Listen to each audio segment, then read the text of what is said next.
called the God. It's actually the God. It's the God Mafia. After signaling the God Mafia, Alina, you made contact with some of your contacts and got a couple of balls in motion. You got Jean Delacroix to uh, look after young Sana, um, her deity being all about the moon and the night and dreams and stuff. It seemed like a fit. You reached out to Ernest, who said that, hey, there's some rumors about brain stuff, mind stuff happening in Gnome Town. Let me maybe break some rules and ask some questions and get back to you. It was very effective. Very effective. God Squad was You down know, to was down to help. they were DTF, down to faith. Um, After which point, you went back to the temple. You went about and engaged in divine concordance, trying to align your will with that of your deity. Uh, you received a cryptic sensation of feeling that left you flummoxed. At which point, Chantel was like, "Sleep it off, and come back to me in the morning." This is certainly a sign. You just got to figure out what the sign means. Uh, During your evening rest, you had a vision.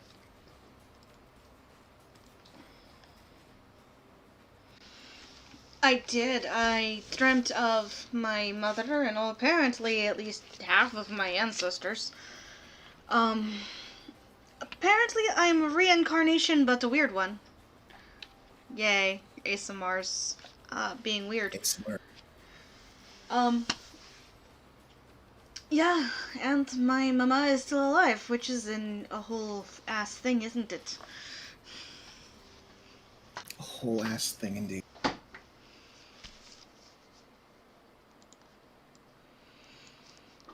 So, with a little bit of information about your ancestry and about the ASMR as a whole, how they work, indeed, something is off about your um, progeneration, I guess.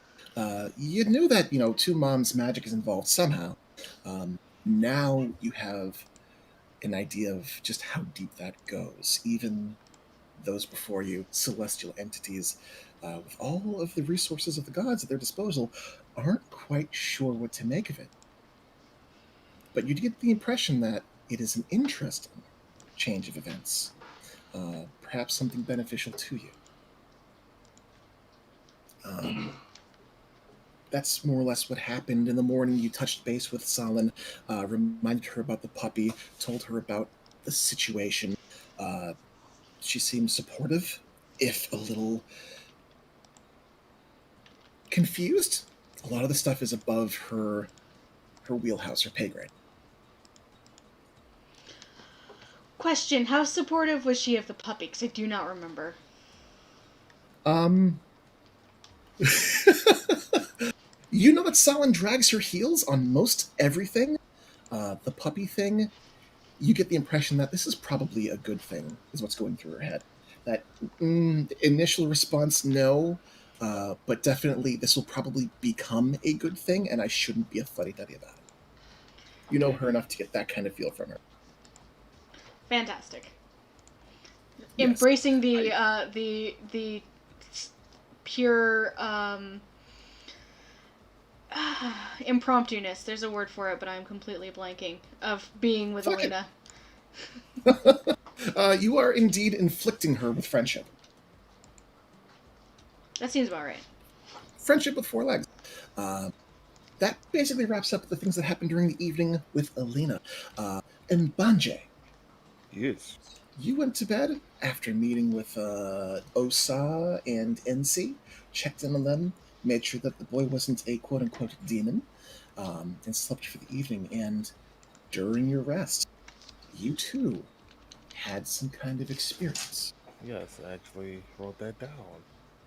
In Bande dreams, finding himself in a starscape, called by voices asking for help, he looks down as directed and finds a door in his chest. Opening it, he frees a large number of small fae, barely more than motes of light at a quick glance. However, a truly massive hand makes its appearance.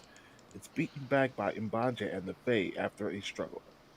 At the end of the ordeal, introductions and explanations are given, the culmination of which ends with Mbanje declaring himself a friend of the Autumn Court.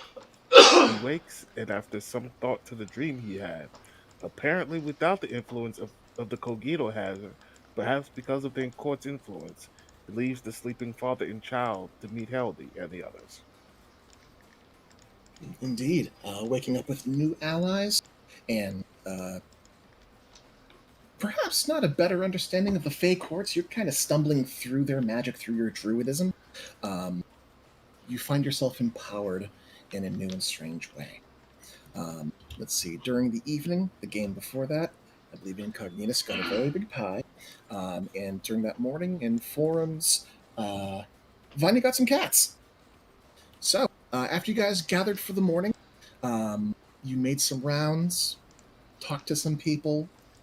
Vanya, you got a very, very strong hug from Edith, who found out about the hag situation.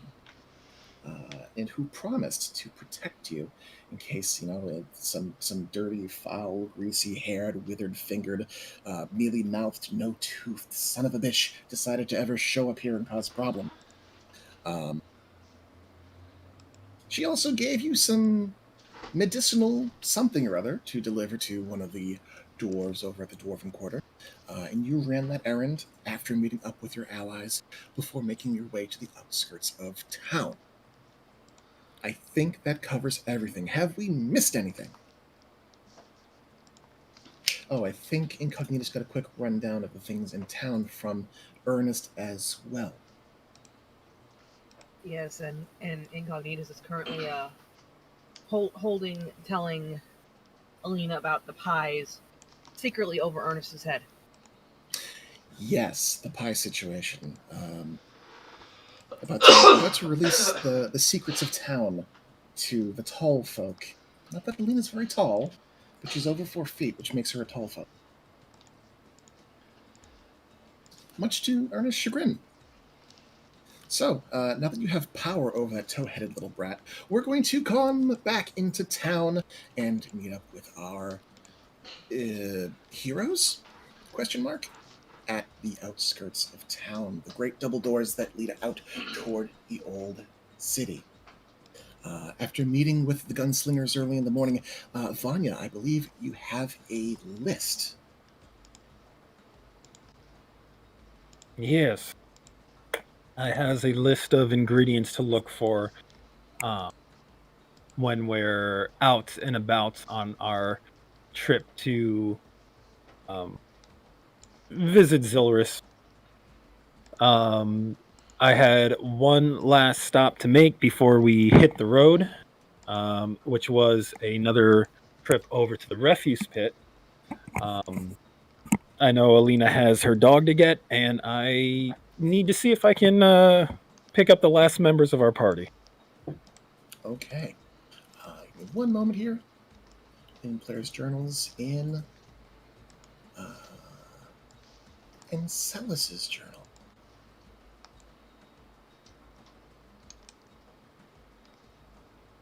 Okay. Vanya, in your journal, there's now a chest of preserving, a magic item that you had received from one of the gunslingers earlier in the day. Oh yeah, we picked this up. Or did the gunslingers give this to us to bring the fresh stuff back to? Right. For the sake of reagents, correct. Yeah. You all gather at the doors. They are open. People are coming and going from the old city. You see a number of the citizens from the old city, the somewhat downtrodden, somewhat salt of the earth folk, are bringing in goods for the early day market. As always, Executioner's Run is hustle and bustle. In the distance of the road leading out to the old city, it appears to be busy. The sun is hot. It is humid. The sun is high. I know I ran into Alina and Incognitus on my way through the inner city. Would I be meeting with I think we all met up. Yeah. Yes. You oh guys all you guys all met up linked at back up. the Yeah. Almost too conveniently, you all kind of ran into each other, I as mean, though by plot happenstance. some of us made plans to meet with each other. Not Alina, but some of us.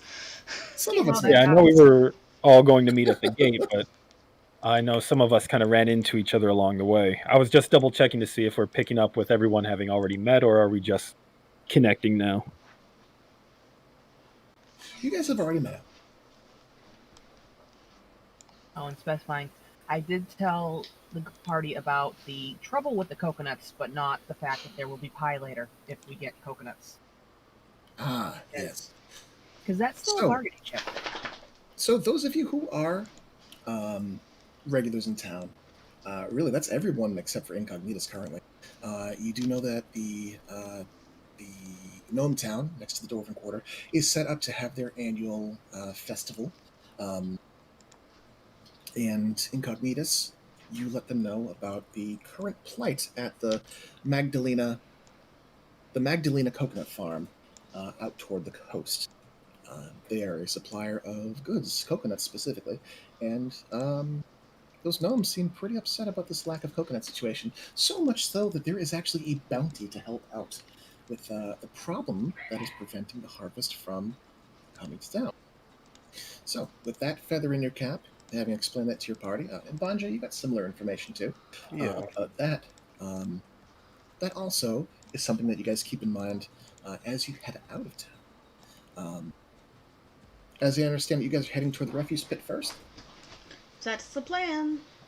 Okay. Well, with no further business left in town, you guys make your way through the old city. Hey, Heldy, give me a quick perception check.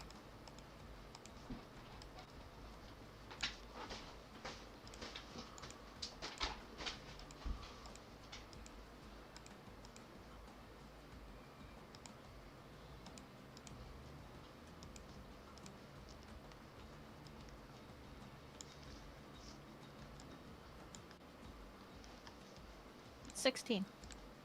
With a 16, as you make your way outside of the double doors leading toward the old city, you pass between the two massive ziggurats that are the homes to the beggar princes.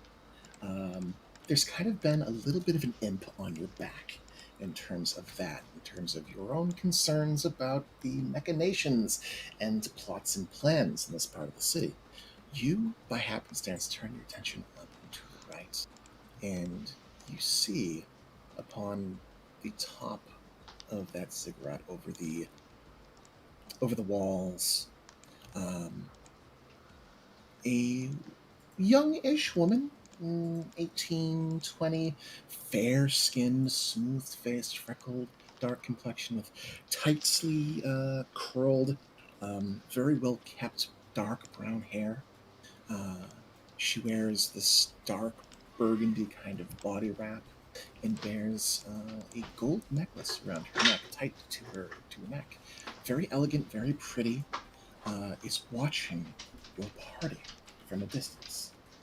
Uh, she stares long enough before her eyes catch your eyes, notices that you've noticed her. She gives you a faint smile and turns, slipping out of sight.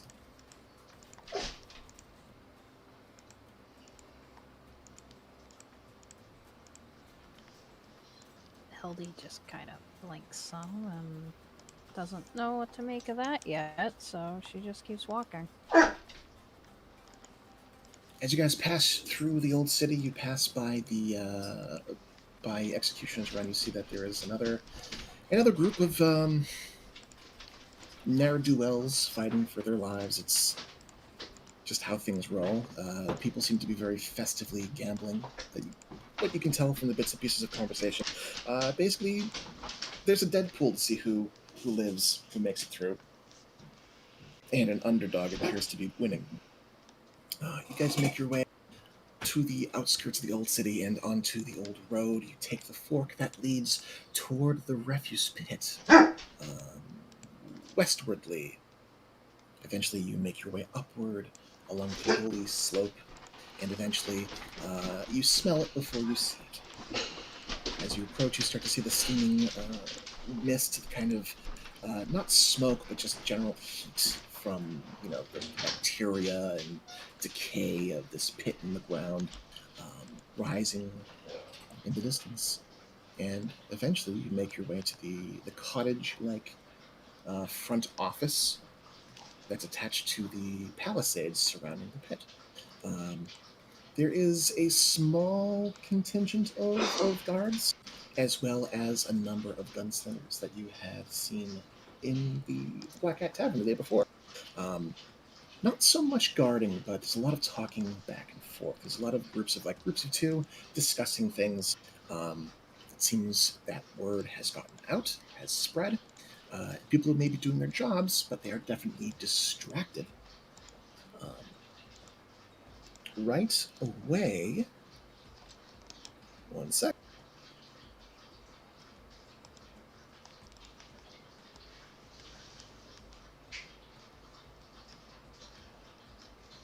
Right away, you see Foreman Bastag Ironpike is discussing matters with Gerald Hopkins by this front fixture.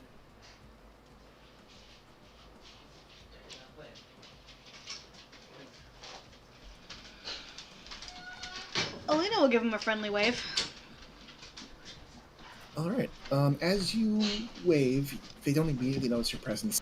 However, the sound of your clinking armor between you and Incognito does catch their attention shortly after you begin waving.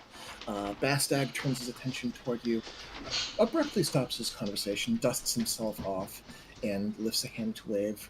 Gerald, somewhat haplessly, notices him before noticing you, turns and does the same, dusting himself off, before tightening his hands behind his back. Bastag calls out toward the group as you approach. Hey, top of the morning. Top of the morning. Oh yeah, top of the morning, and all that. Good morning. Privyet. How is everything going here? Well, discussions have been going on about what the menfolk will be doing in the future with the old man, Wizard of the Waste's being wasted and all. There's been some discussion with these folk coming into the area, as well as a spokesperson for the town making plans about perhaps consolidating this into Nyanjaru, or he shakes his head. Cartwright didn't have a next of kin, so this place is essentially deeded to a deceased man. Perhaps they'll... What's the word? Auction it? Aye, they might auction it. Or they might appoint someone as a civic infrastructure person to run it. Don't know for sure. It It's sounds a bit like of a there shake-up. might be some opportunities for you in the near future. Hey, possibly. Never quite saw myself as a civic infrastructure kind of man. And quite, I can tolerate the smell of the pit. And I suppose I'm a bit robust enough to handle the job. Can't say it's a glamorous one. Gerald kind of shrugs a little bit. As he looks the group over, he notices you held him, kind of lifts a hand. I'll just give you a brief wave after the initial wave. She waves back with a smile. Aye, that said, I'm sure you didn't come to hear the lamentations of men shortly about to lose their jobs or get new jobs.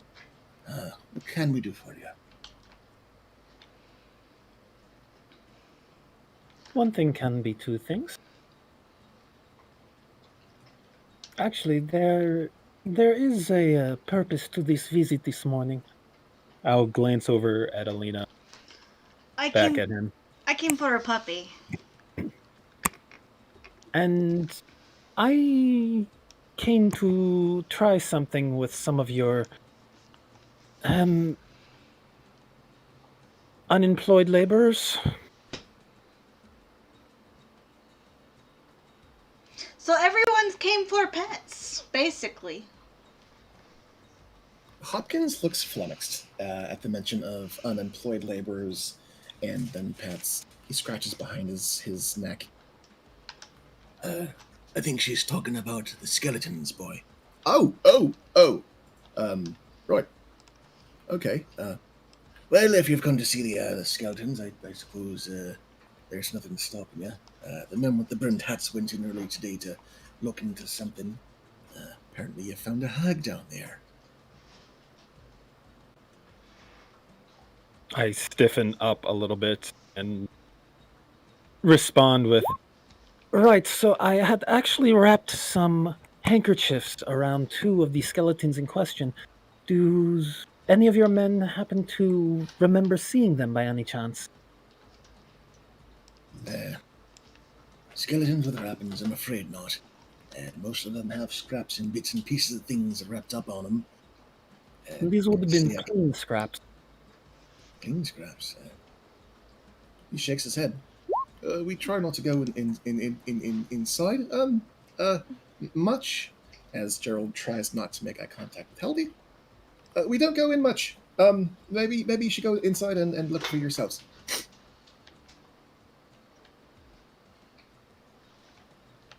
He looks toward Mbanje, who is also wiggling their eyebrows and looks very confused. As for the dogs, he looks to Bastag as though for looking for permission. Bastag nods, and he looks back to the group. Armina is finally finished whelping her litter. There's a lot of mouths to feed right now, and not enough hens to train all of them. So if you'd like to take one of the mongrels, mutts, not mongrels, off of our hens, we wouldn't. Yes, If please. you want a dog, we've got dogs. Yes, please. I would like a dog. Okay. And he turns and begins to walk, presumably leading, but he doesn't turn back to look to see if you're following. Oh, I'm following. I'm gonna pick a puppy. Okay. So, Hopkins walks off with Elena in tow. And as he does, you see that he is approaching the main gates that lead inside, where there do seem to be a couple of gunslingers beyond. You immediately notice Bill, one of the gunslingers from earlier, the dark-skinned man with the commanding presence about him. He notices your party, tips his hat toward you as you guys approach. Seeming to recognize you as you make your way toward wherever Gerald is leading you. Despite not having a hat, Mbanje mimics the emotion. He gives you a nod and a smile. Recognizing the intention, it seems to amuse him. Do you guys split up or carry on following Gerald? Follow Gerald, why not? Dogs right. do not really like me, so Dogs don't really look at me neither. I also have, well, I kind of lift Petal up. I don't want to tempt any of the dogs. Might be a good idea to stay maybe 40 or 50 paces away from the pen. I do have those skeletons to look for. And the skeletons to look for. So, Vanya, do you break off from the group? Well, first I would check with my group to see if it would be okay if I went for the skeletons and see if anyone wanted to come with me. Actually, now that there's a new cat and they're going back to the skeletons, Mbaje's gonna go with Vanya. All right, Vanya, you break off from the group. Does anyone else go with Vanya? Hildy's not a fan of dogs. As much as she wants to see Harold be flustered, she thinks maybe hanging out with the skeletons might be a little bit better. Okay. All right. That leaves Incognitus. You following Elena?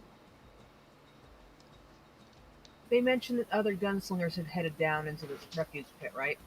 Yeah.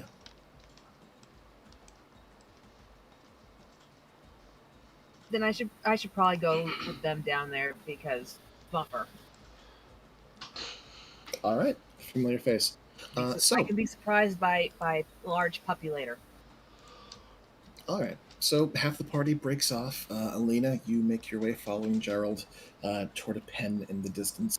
Um, Vanya, you break off from the group and you approach the front gate. You find Tom is there. He is standing in front of the lock mechanism as your group approaches, as you guys do. Well, good morning. Have y'all come to help with the investigation, or are you here on your own work? We're here for the skeletons. For the skeletons. He looks the group over, and eventually his eyes fall upon the one arcanist of the group. He looks Vanya over and gives you a nod. All right, be sure to watch your step. There has been a mention of rampant slimes in the area. So you may not know this, having just come down here, but the skeletons and the slimes actually don't like each other. So if you put a skeleton near a slime, the skeletons can just slap it. That would make a measure of sense. A number of slimes do feed on the bone, calcium, minerals found in skeletons. Well, for a skeleton to have any sense of self-preservation is something peculiar interesting. Were I not on the clock, I might take notes. Well, we can talk about metaphysics later. I assume you want in. He turns and begins to unlatch the doorway and slowly pulls the big wooden palisade door to the side.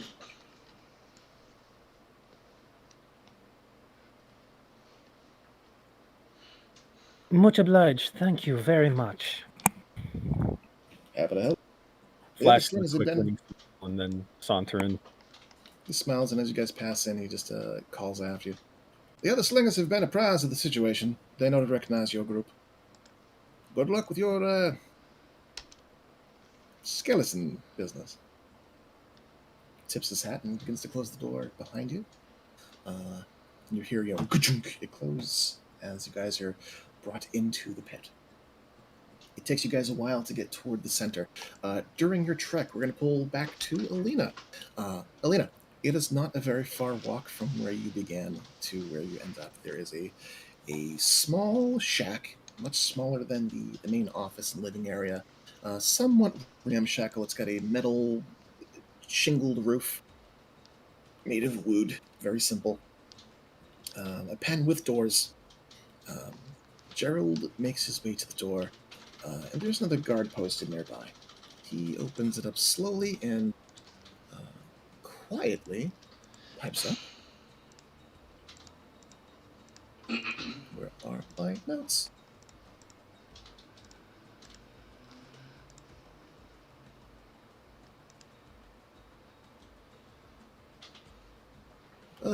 Armina? Hey, girl. Armina. Okay, she's not growling, so I think it's okay to come on in. And he opens the door and leads you inside. Inside, it's there has been a mama dog whelping. The place is kind of a mess. There's a large patch of thatched hay. There are cushions. There are small toys made out of cloth. And you see a number of very fuzzy black and tan and mottled brown fur balls running around a very large and imposing looking underbit canine. Some kind of mastiff, maybe. Armina, the dog in question, wears a a collar with studs, kind of like the kind of choke chain that kind of digs into the skin a little bit. She's got a number of little marks and scars on her form. A real rough and tumble, just a junkyard dog. The dogs in question appear to be very rambunctious. Yeah. In my fully plate, I'm gonna sit near her. Okay. Not too far, but nearish. All right, like how many feet away? Like I'll give it a solid 5 feet. 5 feet. So you get kind of close to this dog, well within biting distance, really. Kind of just being your bold self. And you begin to slowly sit down in your armor. Armina immediately notices you. She watches you, and you do see her hackles kind of raise, and she begins to growl gently while looking at you. You see the corners of her mouth, those jowly, droopy maw, is drooling a little bit, and her teeth are exposed, partly due to the snarling and partly due to being super underbit. Please give me an animal handling check.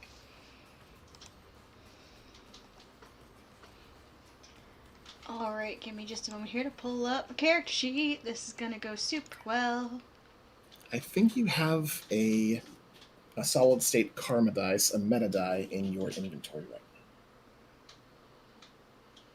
now. Not your inventory, but like, I don't think you've No, used. I used it. A really good recap. I used it for Oh, okay. game.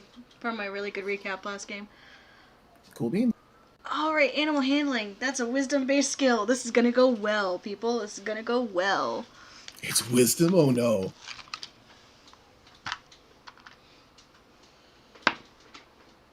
You're not gonna believe this. That's a natural fucking 20. A natural 20. All right. So how He wants that dog. how do you mollify this protective canine mother? Sure, so I'm gonna just kind of relax and sit really still, and I'm gonna pull on like my I have spent hours upon hours in prayer. I can sit really still and just exist. I'm just gonna exist near her and let her get used to me, so she doesn't Right. think I'm a threat. Like, So you I'm make not no- I'm not trying to reach out at her. I'm not grabbing any puppies. I am one with the bale of hay next to me.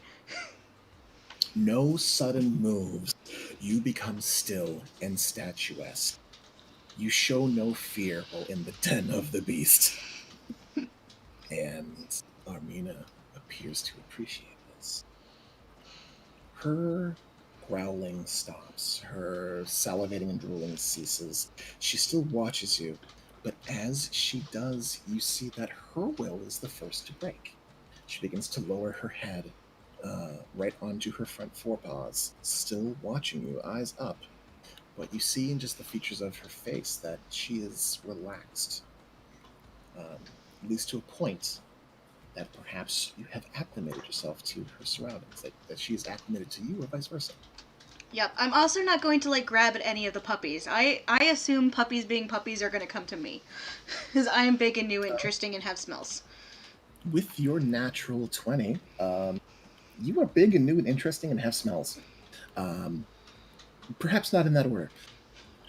A lot of them, there appear to be 8 in total. A number of them do start to approach you. One of them rambunctiously kind of hops against you, awkwardly fumbling, not quite landing in your lap, not quite landing in your sternum. It's a hefty boy, question mark, with black and tan markings, kind of fuzzy, like a, duck down. That puppy, the coat isn't quite in yet. Look, a number approach and start sniffing and smelling and nudging. You do attract a number of them. There is one beyond Armina, kind of like behind her, that you didn't quite notice until you sat. That is kind of keeping to itself. It's a little thinner, a little smaller, and certainly meeker than the others. You've been, around Tiraki enough. You've been around, people who have pets enough to recognize this as the runt of the litter. Oh, Alina's has a soft spot for runts. I think she's going to stand slowly and try to kneel next to it. You get up and you begin to move. Armina watches you, and as you move behind her, it takes her a few moments before she begins to stand up and turn to look toward you. She sits upright as you approach the runt, and the little one is. It's not scared. It's not cowing from you. Its tail begins to wag as you approach it and kneel near it. And as you sit nearby, it starts to pay more and more attention. Starts to sniff, starts to look up in your general direction. It doesn't quite have that puppy energy that you see in the others. That kind of nervous. What's this? What's that? What's this? Um, but it does have intelligence enough to recognize and realize that you're here. It seems healthy enough. It just seems kind of small and kind of sedate. Sure. Not a terrible thing to look for in a dog that will soon be an adventurer. Something maybe that doesn't run face first into danger. I will offer a hand for sniffing to the little runt. Right? As you do so, it leans in, begins to huff and puff and snuffle at your gauntlet. Its tail wags a little quicker.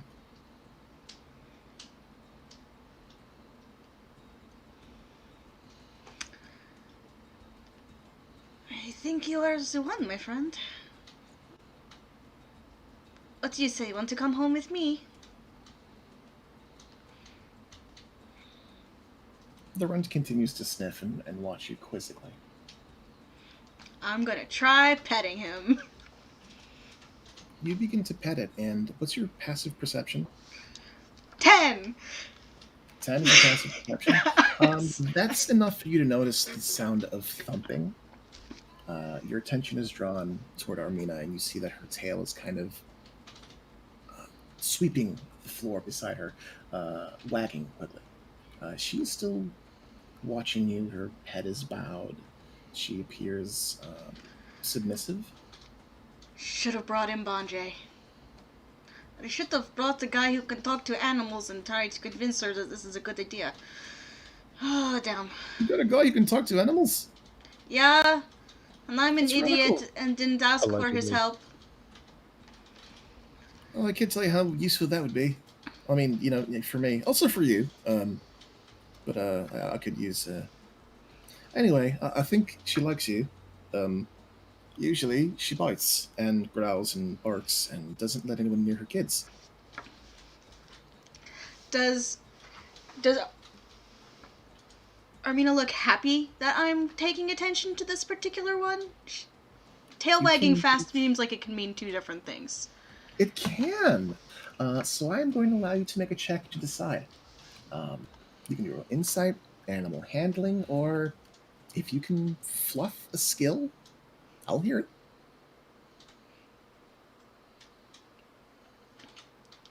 Yeah, I don't know, maybe survival and being able to tell whether an animal is mad or not. Yo, that works for me. That's 14. 14. You have the impression that she approves.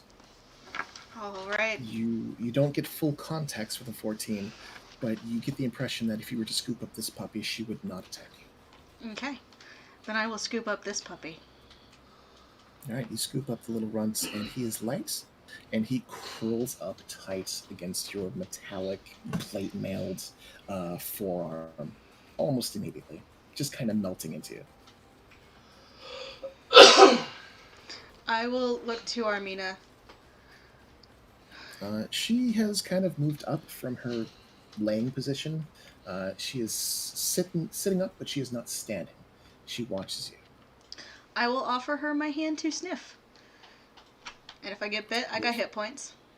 With that, she leans in, puffs at your gauntlet, and then pushes against your hand with the side of her face.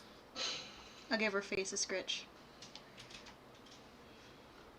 So for a few moments, you stand there, petting and scratching the freshly whelped dam, as she seems to approve of your collection of her smallest, the weakest of the pack. And I will take I will slowly, moving slow. I'm not moving quickly at all. I will slowly making my way out of that little shack. As you do so, she doesn't follow. She stands and watches you. Her tail wags a little slower. The other pups bolt and bound around. Some of them follow you to the door, at which point Gerald has to kind of shoo them back in. As Gerald begins to kind of move these dogs, Armina begins to move toward the door. He quickly shuts it, nice and tight, lets out an exasperated sigh. You can see he's kind of pale. I have never seen her that chill about anything. Are you a farmhand, an animal wrangler? I mean, I know you've got the plate mail and you know the god person with the badge, but No, I've been a plort's kid all my life. okay. I guess I'm just piss poor at this. I mean, not really. People kind of just generally like me. I don't know. It's been a thing since I was a kid, so it's probably just that, but with animals. It checks out. Well, that one there. Well, we haven't named any of them yet. He's not a big eater. Not exactly the strongest of the bunch. The others tended to kind of pick on him a little bit. But he'll make a good lapdog, I think. Oh, fantastic. You know, maybe an 85-pound lapdog when he's fully grown. So good luck with that. Alright, come on, Misha, we're going on an adventure. We're going to go see a dead dragon. And I'll just carry Misha out. Misha. He follows you back out, and as you make your way back toward the entrance, you do pass the doorway where where Bill was, the gunslinger gentleman who let your friends in. I mean, I'm looking for my friends. Like, I'll keep it half an hour. Like, it's like when you're like all in a different, like a big place, and you're like, I'll keep a half eye out to see if I see them. But the entryway seems like the most reasonable place to wait if I don't see them. All right, so you don't see them. Bill is there, and he does tip his hat. Ah, Paladin. Your friends went in not too long ago. Did you plan on going in? I think I will follow them. I had to pick up a new friend first. I see. This is my. I will check the gender of the puppy really quick. You discovered as a boy. This is my son Misha.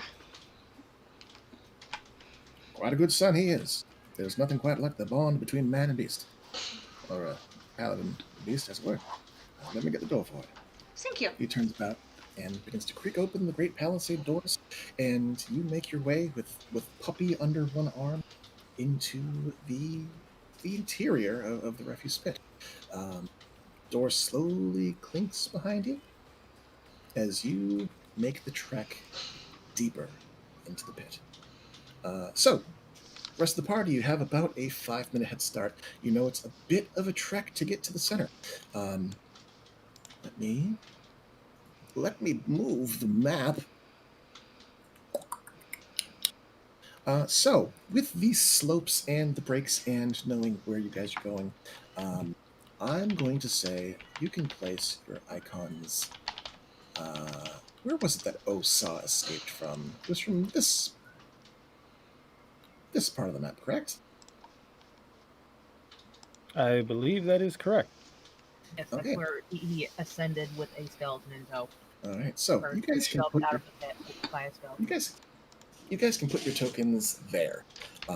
Alina, your friends are only about 5 minutes away. You have the athletics to kind of speed walk, power walk, and jog to catch up with them. So you can all place your icons there as you guys catch up along the way.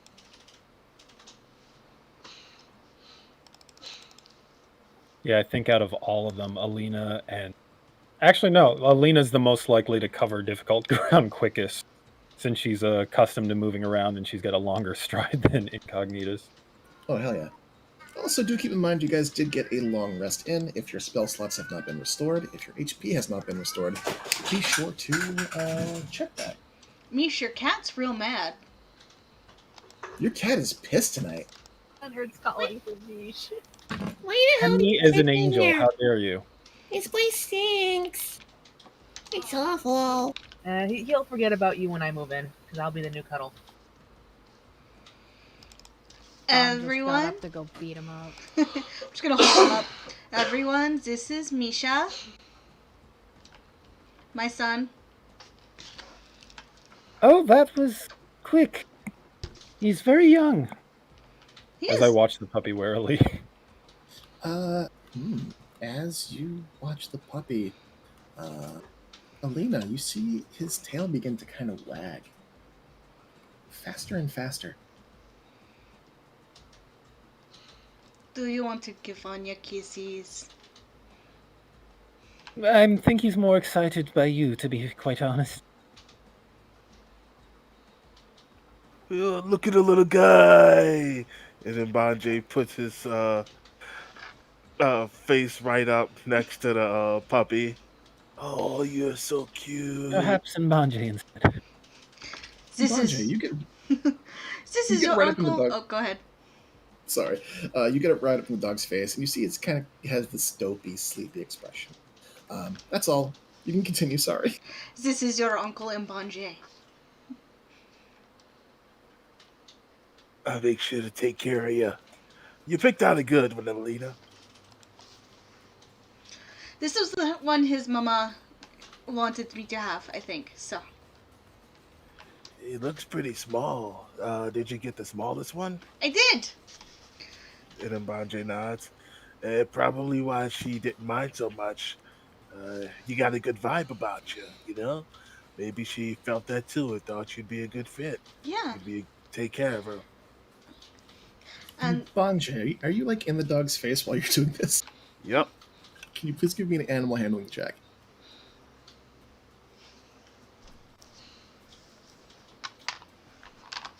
That dog is finding all kinds of fascinating smells on 10. Mbanje. With a 10, Nisha opens up their drooly mouth and proceeds to wrap their maw around your nose and your upper lip. They bite down gently, and it's got these little teeny tiny teeth as it kind of honks you on your. It's not a muzzle, but it's Aw. definitely honking your muzzle. Bonjay just keeps talking as well as he can, smiling because this is cute. Alina's gonna remove the dog's face from Mbanje's face. Be like, no, Misha, no biting yet. Yet. No, niet. Niet. Thank you for the clarification. Niet. Alright. So, you guys gather in the spot. The running water in the area next to you is but a trickle as you make your way into the refuse pit proper. It appears that the tide is low right now. It is briny. It smells deeply of salt and crustacean smell. As you look at the faint trickle between the rocks, you do see that there are a number of snails, mollusks, and crabs that are kind of just hanging out. They're gonna pass the place with all the black lichen and all. So Mbaji's gonna take another sample when they do. Alrighty. Do you have like a spare vial? Oh, that means that'd be a good question. Good question.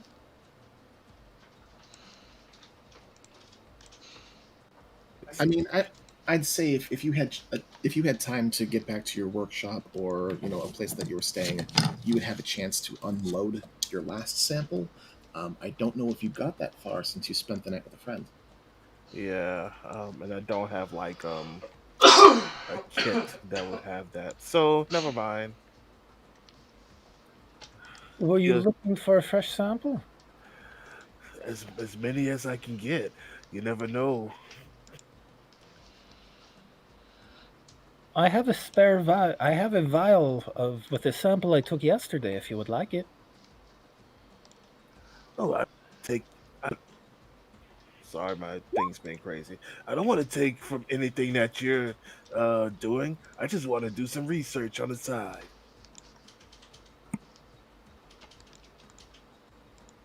So long as you promise to share your research with me, I do not mind at all.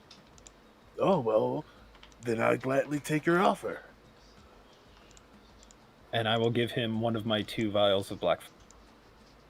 All right. Mbaje, mark off that you have 2 samples of black mold, black fungus. I forgot what we were calling it.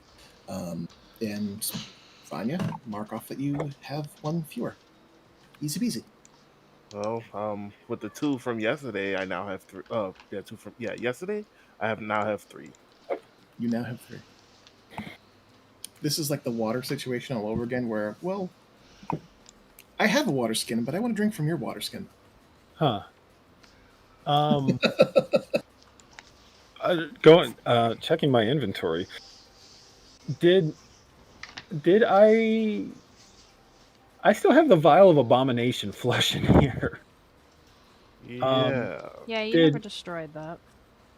I know I had plotted to, and I know we had Did you- showed it to people, but I don't remember if anyone destroyed it for her. Showed it to people. Did you take it out at the Black Cat Tavern? I would have assumed that she had to share the story Okay. of everything that it had. All right, quick retcon. Would you have objected to having it confiscated? No.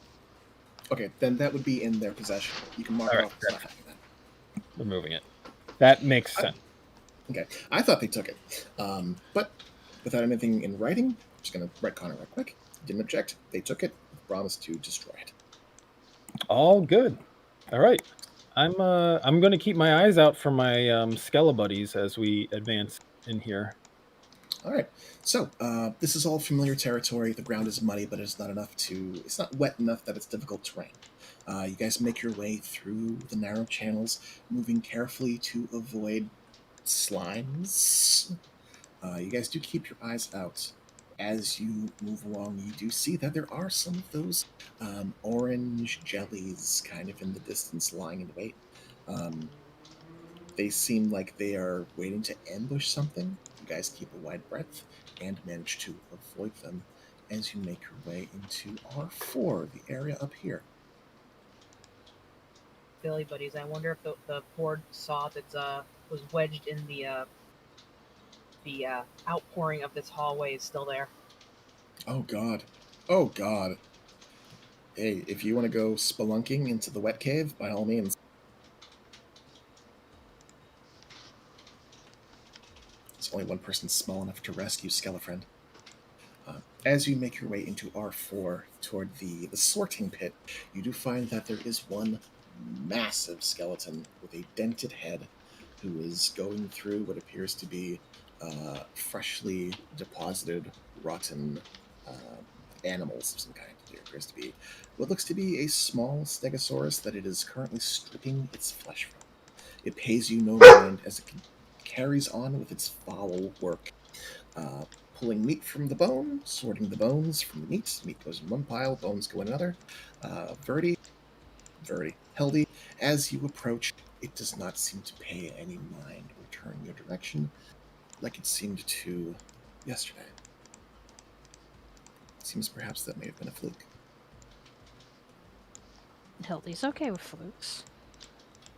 As you guys enter this area, you do see the presence of gunslingers in the distance. There appears to be one gentleman off in this direction, turns their attention around the corner to notice you, tips their hat, turns back about their business deeper into the pit.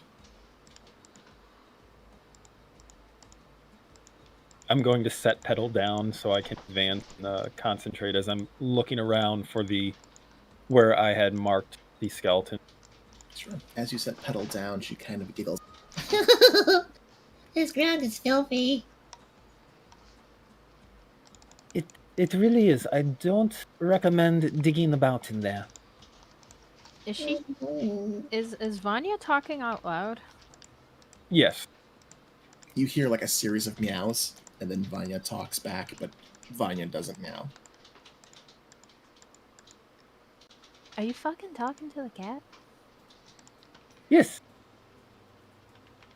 What, you don't talk to your cats? I mean, I do, but can I roll insight to see if it seems like the cat's actually talking back and they understand each other? Yeah, sure. Roll an insight check. Vanya, do you contest? Are you trying to make it seem like you're not? No. I'm very fine with this eccentricity. I mean, the cat's cotton candy pink. I don't think it's a real animal. No. It's pink. It can't be real. Some pinks can be real, on birds mostly, but not that pink. No, It's an exotic Nyanzaru Nyan cat. It's a 7 on die because I rolled a 5. So Hildy's probably like, yeah, I talk to my cat. She's just talking to her cat. That's fine. Weird pink bubblegum cat. Clearly, she's a crazy cat lady. Clearly. Clearly. So, Vanya, it doesn't take you long to find your way toward R5 as you look for your skeleton buddies. They appear to have waited. As you look the area over, you see that it has been cleaned up a bit. A lot of the items have been pushed aside. It looks like someone has been investigating or searching in this area. The body of Cartwright is currently draped with not a ceremonial cloth, but the body appears to have been observed, wrapped up in a black sheet, and then buckled into it. It's essentially a body bag made out of, canvas for later retrieval, it looks like. The skeletons that you had left behind, Shield Guy and the one carrying Sana, they are present. They appear to notice you as you approach. You do see the cloth that you attached to one of their shoulders. Were there two cloths or one cloth? I had wrapped a cloth around each one, so I could spot them when I came back later.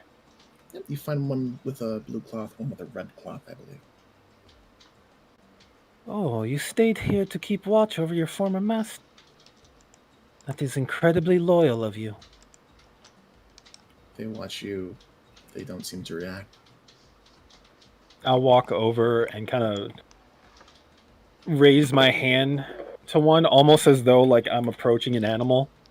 Watch its reaction before I lift it and place it lightly on its chest.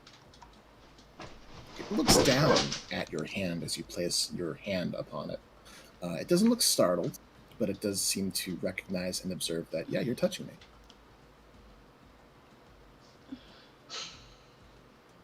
I would like to reward you for your assistance watching over the children.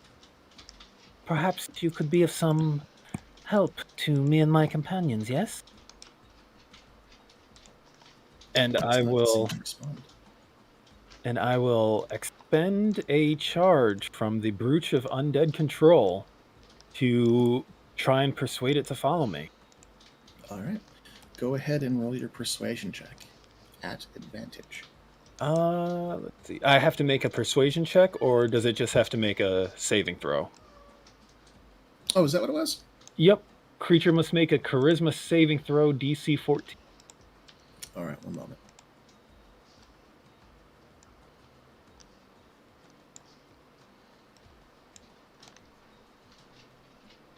Give me a sec, guys.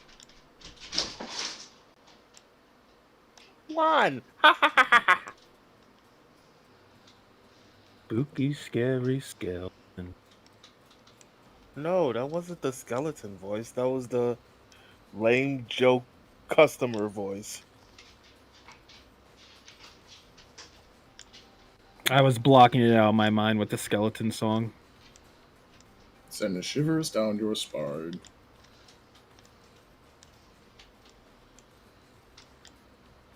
All right, as you reach out and you issue your suggestion, it watches you and you sense recognition as it slowly tilts its head. It looks upon you.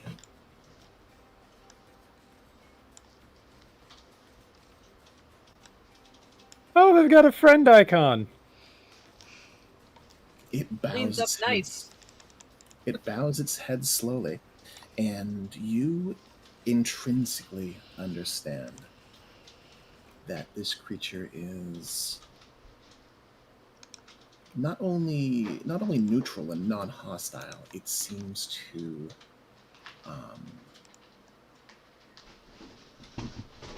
it seems friendly to you.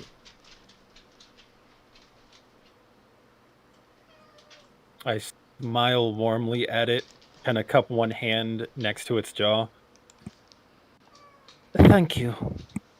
Now let's see if your friend would like to join us as well. And I will move over to repeat the process with the other one. All right, the second of the two skeletons, it looks as you place your hand upon its chest. The first of the two with the blue cloth, it does turn and observe you, watching you during this process. You reach out and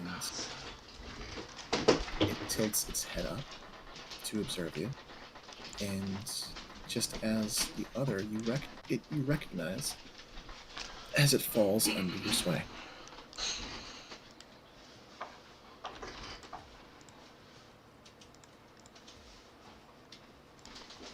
I feel a private thrill of delight.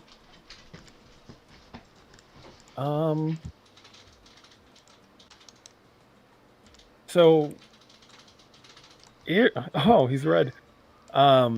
Here's an interesting question for you, DM. I'm very pleased with myself at swaying these skeletons to my side.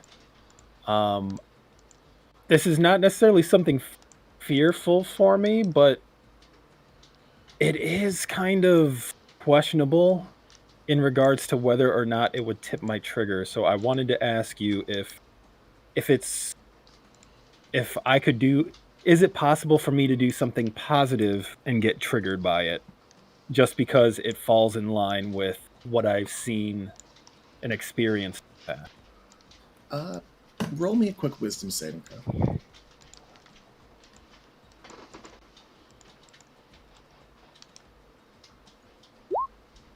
Oof. 9. So, with a 9, you recognize there's one with 2, by the way. Oh, I actually have my inspiration, my thing from my karma dice from last week. I'm just gonna call it inspiration. Yeah. Let me use that to reroll. Okay. 13. With a 13, you recognize the potential for how good you feel right now to be a very big problem in the future. Finding joy in learning a new craft is excellent. Finding joy in the necromantic arts is a good thing if you're not a shitheel about it. There's a fine line between the mastery of a craft and the alienation of your own humanity. It would be very, very easy to rationalize a great number of cruelties if you were not careful about keeping control of your ambitions. That's a sobering thought that comes to mind. My elation kind of calms down a little bit, but I nod and step back. I remember some of the promises I had made to myself even that morning about taking this power and kind of making it my own and choosing what to do with it rather than letting it control what to do with it. So, with both of these skeletons, I just noticed that their auras are a little different colors too. Well done. With these in mind, I'm going to turn and start to head back to the others, looking for Alina in particular. Yeah, you make your way back to the others. Heldy, your spooky friend, is being followed by a couple of skeletons who don't seem to understand what personal space is.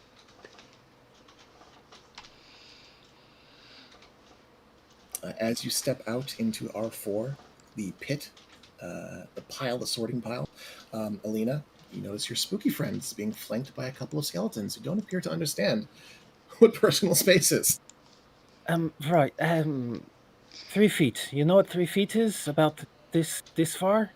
Let's make it 5 feet. They each take a 5-foot step. The red one kind of stumbles a little bit, but they both give you a wide breadth, a wider breadth. Good, you're learning. Yes. Well, Alina, Yes, I am definitely not feeding giant Tyrannosaurus Rex bones to Misha. Misha, you're too little for those. I was about to ask, are you actually giving the giant bones to the dog? No, but I feel like Misha would be like, "What is this trash? Must roll in it." Not speaking So- from experience or anything. there might be a moment as I look speculatively at the dinosaur skeleton and then look at my skeleton companions and then look back at the dinosaur skeleton. Do I need to have a conversation too with you too about biting off more than you can chew when you're still a little young in all of this? Oh no. There's much to do with what I have already. Speaking of which, you are a follower of the goddess of death. I am. I've wanted to make certain that my efforts in making use of these two do not cross any particular line. The way that I understand it, their souls have crossed on, and what is left behind can be put to greater use than what they've been here. You were able to convince them to protect a child, and I think that's... And I look back at the skeletons. I don't know. I felt a spark of something. I'd like to see what happens if that spark is nurtured.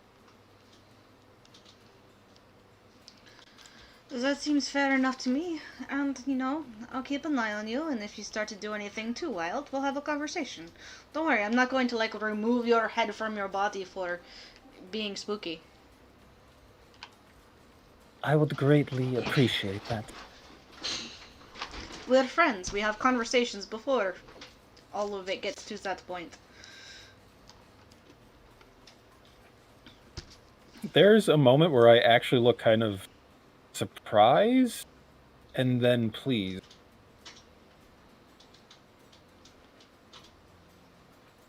I think we have spent long enough in this rubbish pit. I'd like to get back up onto ground level and see if I can clean these two off as we journey out today. And whether or not it was taken as me talking out loud about pulling that one out of the hole or not, I will mention, or I will say that I do mention out loud about the one in the hole, whether we want to yank him out or not, or just leave him to the tides.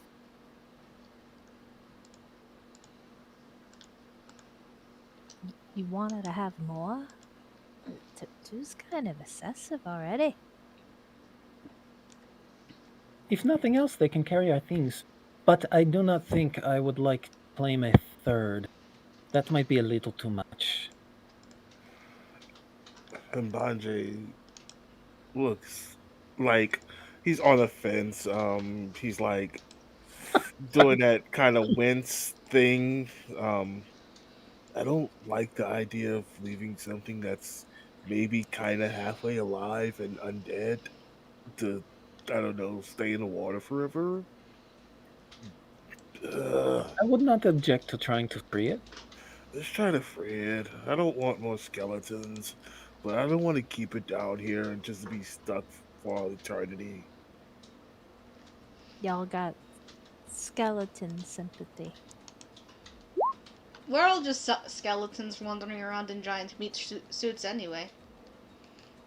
Yeah, but your brain is inside of the skeleton, so technically you're piloting it. Right. I just don't want. If I was stuck in a hole, I'd want someone to pull me out, even if it was somebody on the other spectrum of alignment. Exactly. As the party is discussing this, I get a brilliant idea, and I pick up Petal, and I set her down on top of one of the skeleton shoulders. Oh, now you have a mount. Oh. Petal nods vigorously at you. Get him one of those shoulder shelves. Kind of like the saddles you see for like elephants, but just small for the skeleton. So with that, Petal proceeds to try to convince the skeleton with the red cloth to move in a specific direction. Vanya, for the next 10, 15 minutes, you just hear your familiar trying to command her mount to move this way, go that way, no, turn that way, both in Common and in Sylvan. As though they didn't understand the language. You think there might be a little bit of a disconnect. So you guys are. I have a question because you mentioned before that other people just hear my familiar like meowing. It Do sounds they like Leonard. hear? Do they hear her start to switch languages? Some of the meows are a little higher in pitch and a little bit more fruity sounding. Ow! Let mew!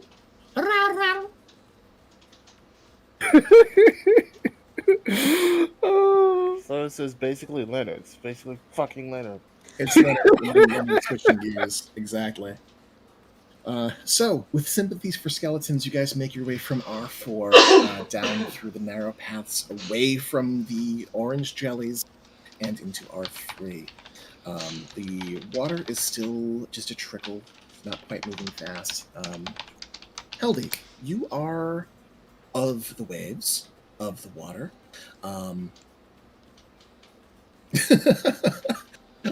You know that tide will start coming in within the next few hours. This trickle is going to probably turn into a steady and powerful flow, like it was yesterday.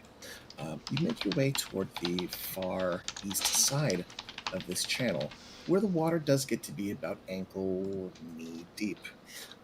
Less fetid and foul and more just really briny, and with little bits and pieces of like sea stuff and scraps mixed in. As you approach, you do see that there is that erosion hole where the water is flowing through into a dark channel beyond and deeper in.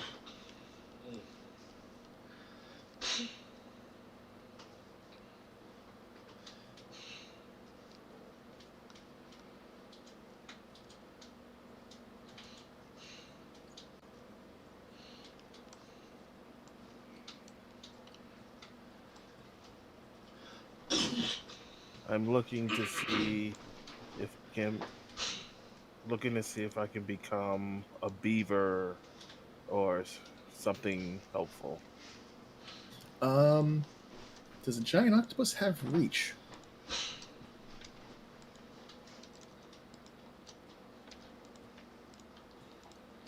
He's unlocked things that have swim speed. I Fly think speed. No, not fly speed. I can do swarms, but I can't do hold on.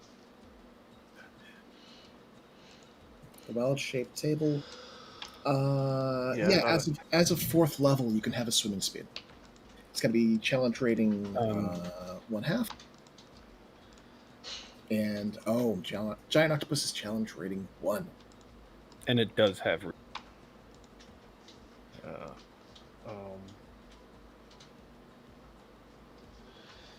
You can check the bestiary on 5e tools if you want, to see if you can find an appropriate creature. It might take you a few moments. While then Banjay goes through his Rolodex of creatures that he can turn into, what's everyone else doing? If I remember correctly, this hole was about as tall as I was. So I'm basically in and see if I can see it. All right, you have to crouch a little bit to get in, but it is you are halfling. You can squeeze in no problem. Don't get stuck. You only got a few hours until the tide gets back up. Incognitus, do you have dark vision as a halfling? I believe it's a no. That's why I'm just kind of like glancing in at first. Yeah, so you glance in and it's dark. You see that there is some glint of sunlight that is kind of reflecting, but the mouth of this opening is dim, and everything beyond is just dark. Good thing I got a tinderbox and torches. All right. You light up a torch? Yep. You light up a torch. The immediate area is lit up, glowing. In the distance, you see that this stretch of space, this little cavern, isn't super deep, maybe like 15 feet deep before it forks into multiple smaller channels. The roof does not look stable. You do see that there is a skeleton sort of half buried in part of this collapsed opening. Maybe like 10 feet in toward the branching forks. Seeing as I do not appreciate the look of that ceiling, I'm also going to make use of the 50-foot rope I have and tie it around my waist, because just in case, yank me out.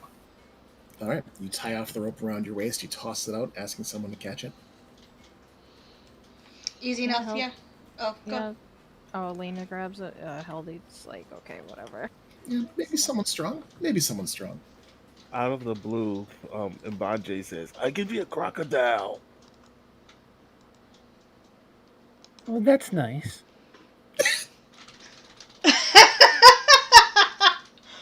Oh, man. Terribly great diggers, and that might be what we need right now. So that would be helpful. I think. I don't know a lot about crocodiles. Trying to remember, they're a swamp creature, but I don't remember how much they dig. Yeah, you'd want a creature that maybe has like a burrow speed. Off the top of my, let's see. All I see on 5e tools are fly and swim. No, nothing with burrows. So I'm Yeah, looking. Usually in D&D, things with burrow speeds are kind of high up there, because usually by the time you're fighting things that are burrowing, you're in trouble. Yeah, usually it's Yeah. like purple worms. Yeah, so let's see, sizes. Things that meet your requirements. You could be a swarm of scarabs. Nope, a swarm of beetles. A giant badger. A cave badger. A badger. Like Uh, that's a badger, didn't I? You said crocodile. No, I said badger first. You said Beaver, beaver. beaver. so a giant badger is... It's a medium beast. It's the size of fucking Alina. Maybe a little smaller. But you could turn into a giant badger, which is pretty strong and can burrow. Or a regular badger, which is a bit smaller.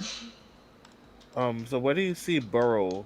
Because on 5e tools, I don't see burrowing at all. If you go to filter, you can... Oh, yep, I see it. I see it on the thing. Speed. Okay, cool. Yeah. So, do you choose to turn into an animal? Yeah, let's be a giant badger. Shoo! You summon the power of the green, mystical green twirling vapors and vine-like structures wrap, clasp, and twist around you as your form shrinks and transforms. You stand upright, awkwardly, as in the form of a quadrupedal badger. Quickly lose your Oh. balance and fall onto all fours. That's a really Mbanje. fucking weird looking crocodile. Yes, I do not think that. You know what? That's fine. That's fine. You did good. So, as you do this, Incognitus, you move deeper in, and Banja, you follow after? Yes. Okay. I like that he just ignores both of us and just goes for it.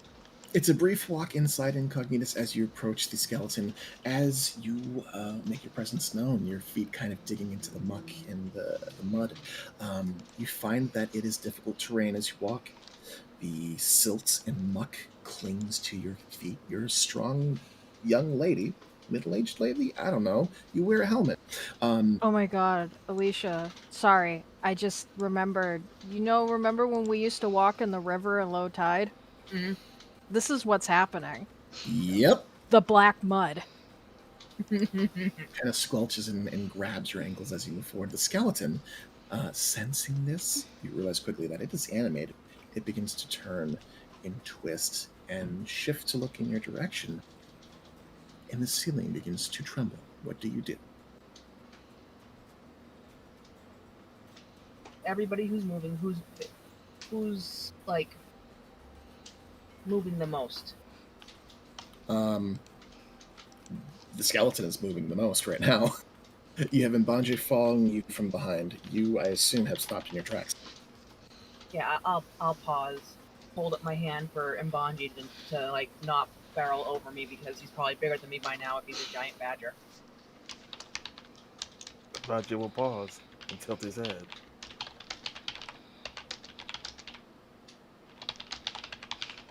The ceiling's now that I'm under the ceiling, can I make sure that it's not a fucking slime? You may certainly roll a check to determine that. It'd be perception, correct? Yeah, perception, that's fine. Nat 20. So, with a nat 20, you do see the presence of slime. Not slimes, but you do see telltale signs that this would be a perfect breeding ground for them. That, or they have passed through, carried by the tide. Nothing leaps out at you, but with your natural 20 perception, you recognize that with the erosion and the shifting and the continuous movement of that skeleton who has noticed you and is beginning to try to free itself again, the ceiling is not long for this world. It is structurally unsound. And as you watch, clumps begin to fall into the muck and silt around you. So the skeleton is trying to get up and come here. It sees you and it's trying to get up and move. It senses your presence and it went from being inactive to being active and it is wiggling.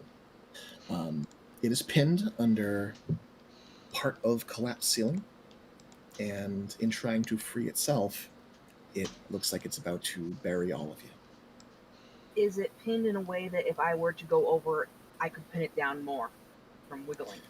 You can certainly try to pin the skeleton, yes. And I will pin the skeleton. All right, you move in deeper, and Banja. And Baja's gonna see it struggling and burrow and try to clear its legs a bit. You begin to dig. Okay, let's see. So round one, Incognitus, you attempt to pin it. I need you to make a grapple check. That is an athletics check.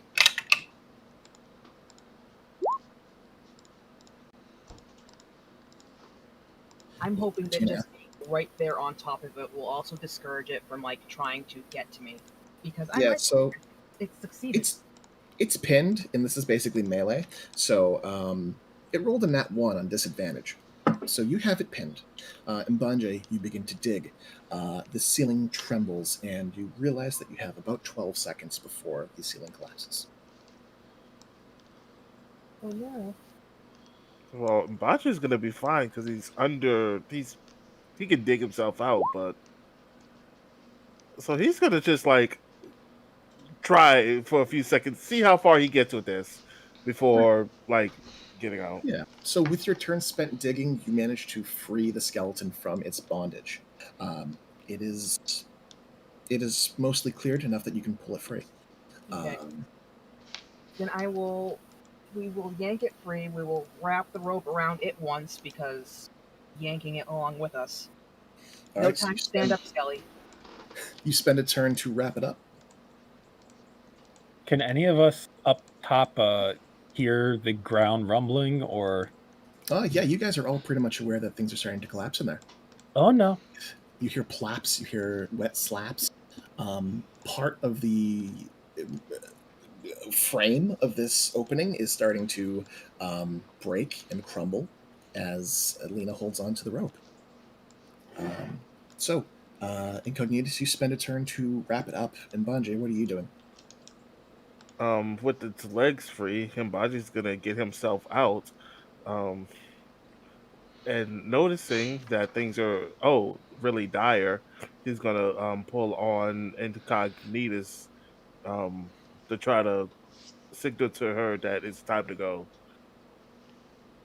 Okay.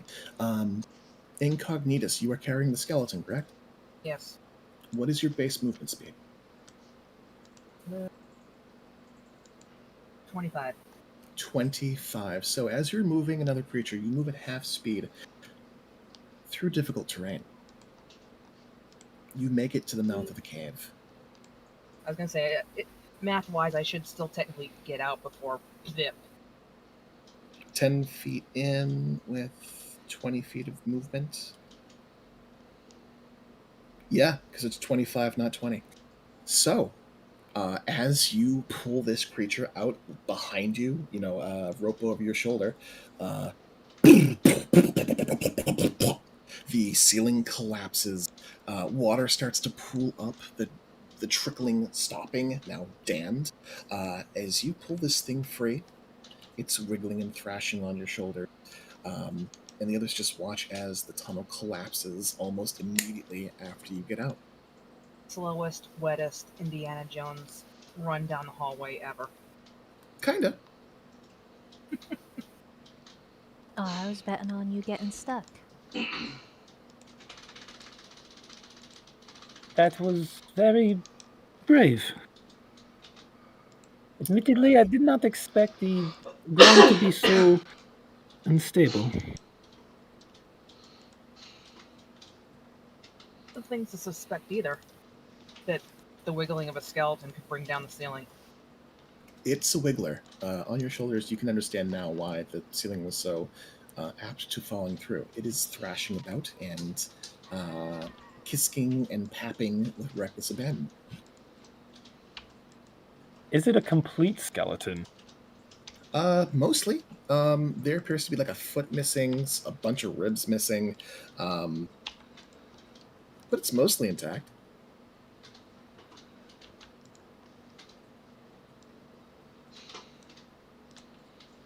So Mbanja was following. Um, would he have gotten out, or would he be have to burrow himself out? Which is Oh, fine if he has to burrow. I thought you moved first. Yeah, you were pulling Incognitus to get out. Okay, Yeah, I thought you were the first one out. okay. Yeah, He just really wanted to the dig tight his way out. confines, I would imagine I wouldn't have been able to get past you anyway. Yeah. Okay, just like clearing things up. I can't make it. Yeah. No epic entrance exit. Cool. No epic entrance exit. No, if I had rolled differently on the ceiling, things would have been different, but you guys actually made very good use of your action economy and got out of there in time. So, with that, you now have a puppy and minions, skeleton minions, and You cut off. And a skeleton hostage. And a giant badger. And a giant badger, but not a like on the route between like forager skeleton and guard skeleton. Where does it should I roll an insight check to figure out where this guy falls? Are you trying to suss about the hardiness and tactical aspects of the skeleton that you have? Like, how hard is he going to fight on my shoulder? How hard is he going to fight you, or in general? In general. In general. Give me just insight check? Because he's kind of papping, as you said, so. He's papping and perhaps even boofing. Insight of 12. It seems like it's wiggly and not murdery, like it wants to be put down. But it's not fighting super hard. You're not sure it can fight super hard. Probably why it got stuck there in the first place. It might be a poorly motivated skeleton. Once he lost his foot, it was all downhill from there. Yeah, basically. It was a real morale breaker. He looks very uncomfortable. Perhaps we should set him down. Really drier place. That way, once the tide comes in, he doesn't end up back there again. All right, where do you decide to drop him off? Probably at least in this cavern where we popped in today. All right, doable. All right, so you guys make your way that way. That is the way back up, as far as you know. You guys gather there and drop him off. As you do, the creature spends zero time thanking you and proceeds to kind of limp off with its missing foot.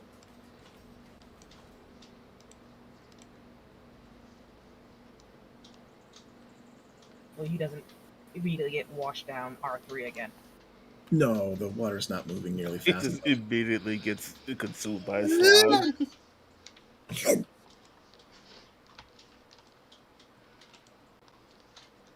All right. I'm not So- sure if he can appreciate it, but I'm sure he is happier. Bajay waves his arms.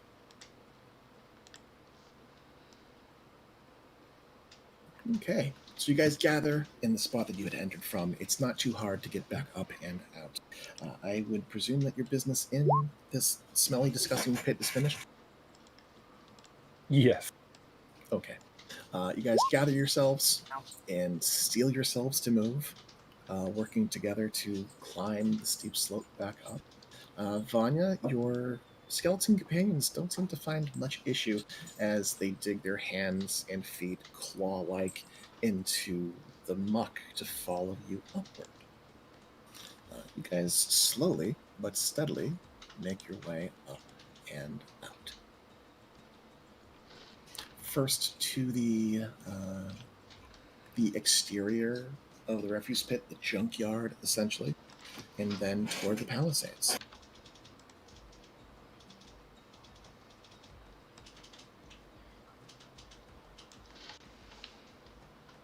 Excellent work, everyone. Bajay rolls around. Just rolling around in the garbage. Oh no, in a clear spot. All right. You find a patch of dirt and gravel to roll around in. Your fur ends up getting a little bit, gravelly and dusty, but you're no worse for the wear. Like it's more just like a gesture to like, because he can't talk unless someone has speak with animals. But Nope. He's living his best trash panda life. We understand.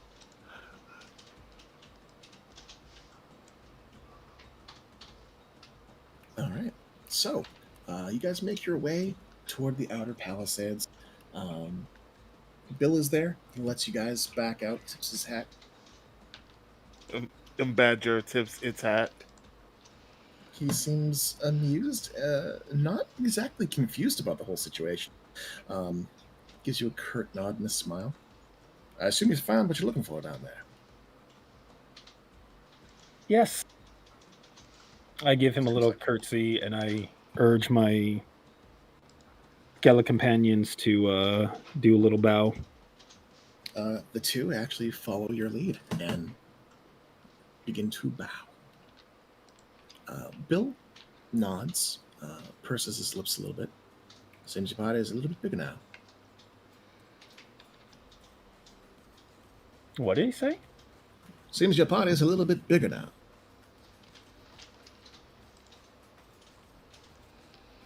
It is. Several pets, as I said before. He nods and again touches his brim.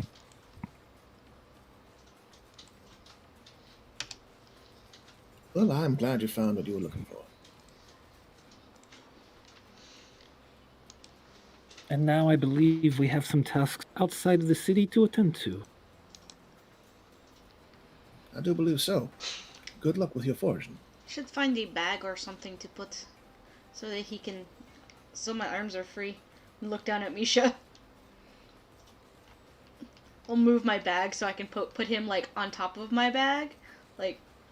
And Bajay waves his arms and then like pats his back.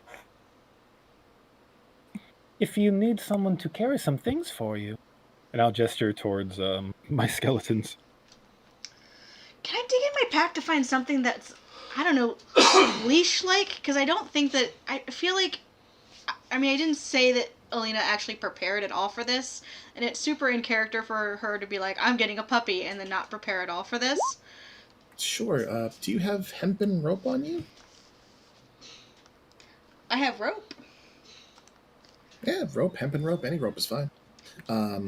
You look at the dog, you realize he's got a very tiny neck, so maybe noosing him is not a good idea. No. You do know that one of your companions works in the shipyard. Might be able to tie a decent knot for you. Could one of you, like, tie a knot so that I don't strangle him, but that he could walk next to me? I feel like he would get some use out of walking.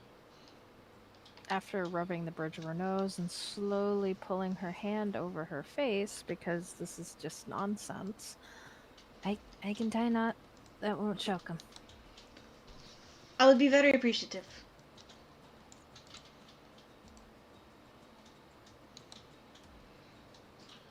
I will hand over my rope. Thank you very much. Right. Alrighty. So with that, Heldy, you know your way around knots. It's kind of like your job, your legitimate job, not your other job. You managed to like tie an elaborate ship knot and improvise it into a harness of a sort, so that the end of the knot, the end of the loop, is just above the dog's back. Its arms are kind of like looped around. And you're pretty sure it would be comfortable enough to maybe possibly use the dog as a sling, as an improvised weapon, if you felt so inclined, just the way that this knot is tied. Yeah, she ties the knot around the dog. And she then grabs the base of the knot at the middle of his back and lifts him up and then hands him back to Alina by the knot. There you go. Now you got a bag. Luggage dog.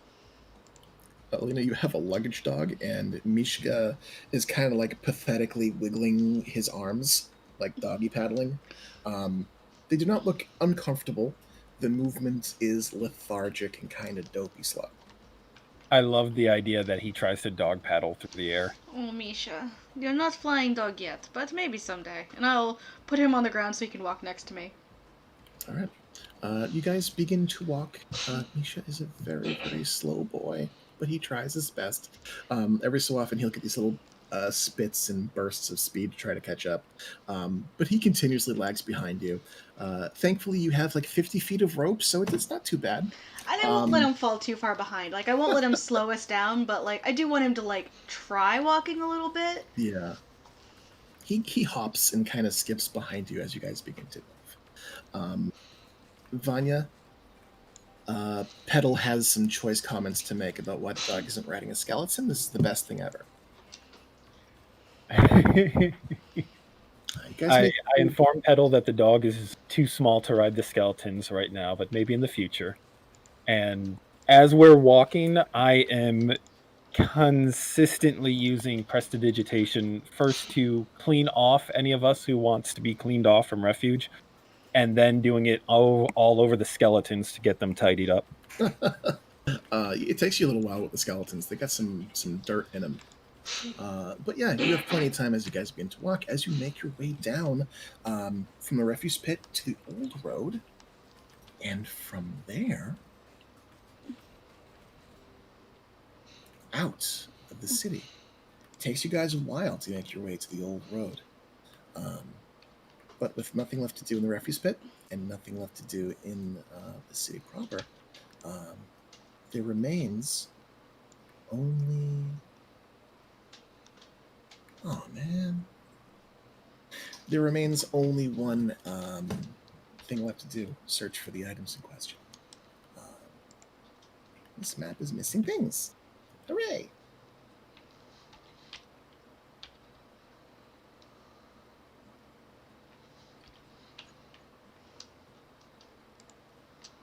Are you looking for the site of Zelris's fall? Yep, hold on. Oh. Copy image link.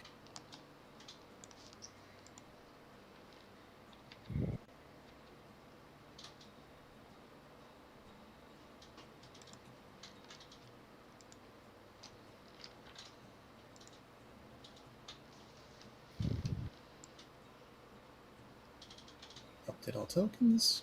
Are you not a token? What's going on?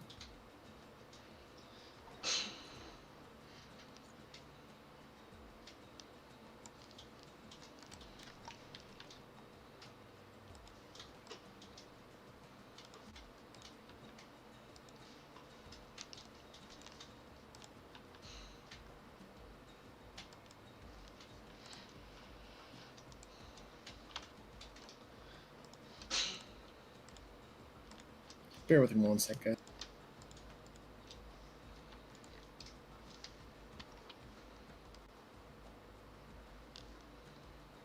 All good. The party has pets to tend to as they walk out of town.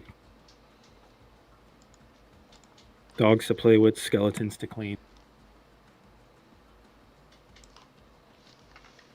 Dogs to clean, skeletons to play with. There we go. And refresh. Oh.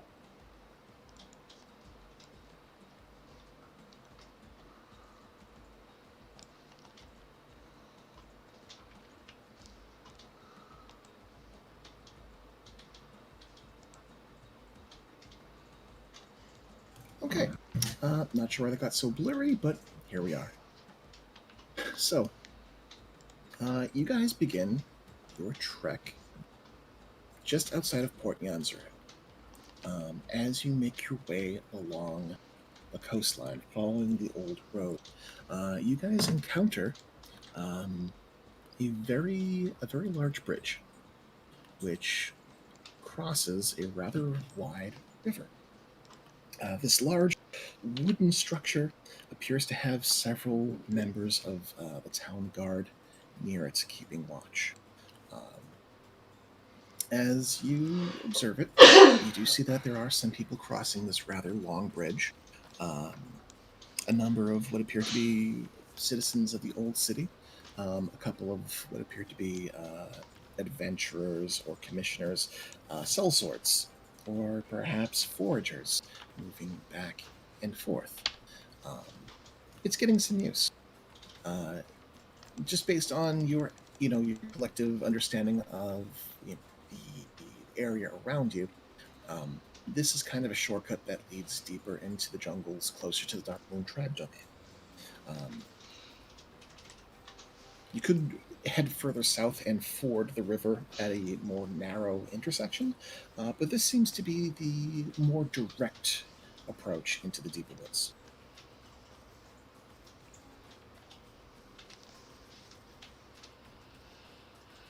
And And there's oh, go ahead. go ahead. After you.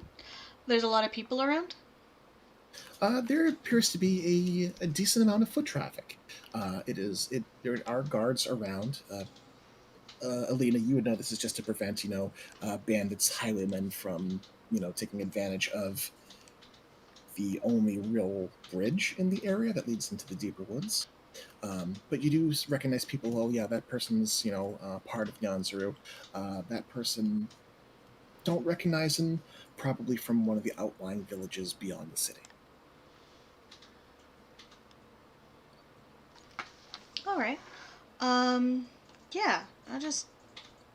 I mean, do we need to go over? We need to go over the bridge, right? I've been to where Nilzorus has fallen before, so. Yeah, we have no reason to avoid the well-traveled path. Yeah, It's a nice day out. it's a nice day. Everyone's here just to make friends. I'm a blackguard, so what are they gonna do? Yeah. So you guys make your way to the bridge and begin to cross it. It's temperate. The sea breeze kind of cuts out the heat of the jungle. Let's see here. Morning after. No, but that's not what I'm looking for.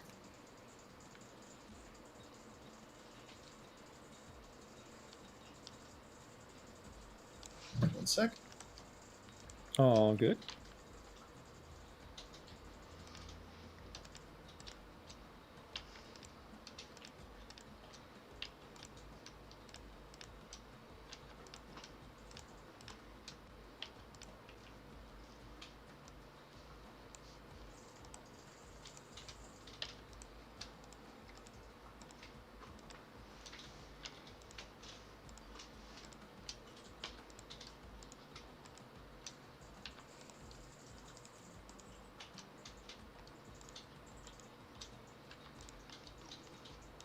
Okay, so you guys find yourself on a well-worn path, and as you travel beyond the bridge, you find there are fewer and fewer people.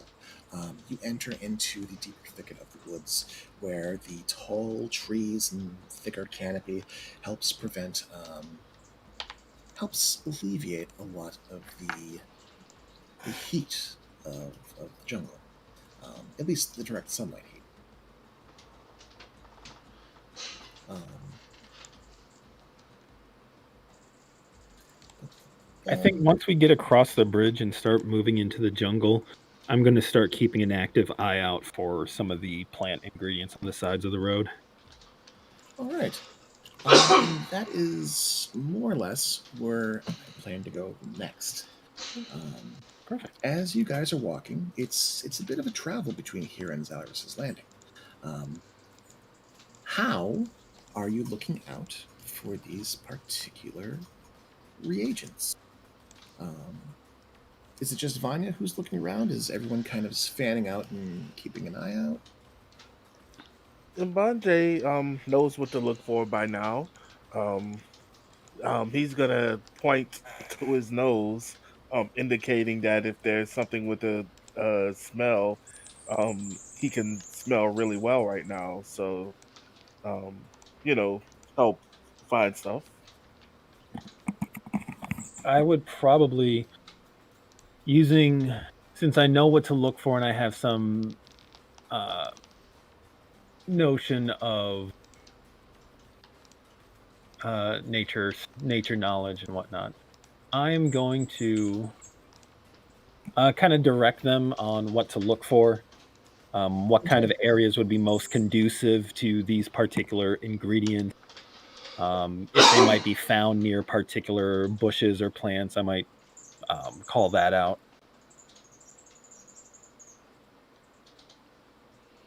All right. That said, you have a list of items that you could not find in town: hawthorn berries, fly agaric, hibiscus flower, and gum arabic. Which one are you looking for?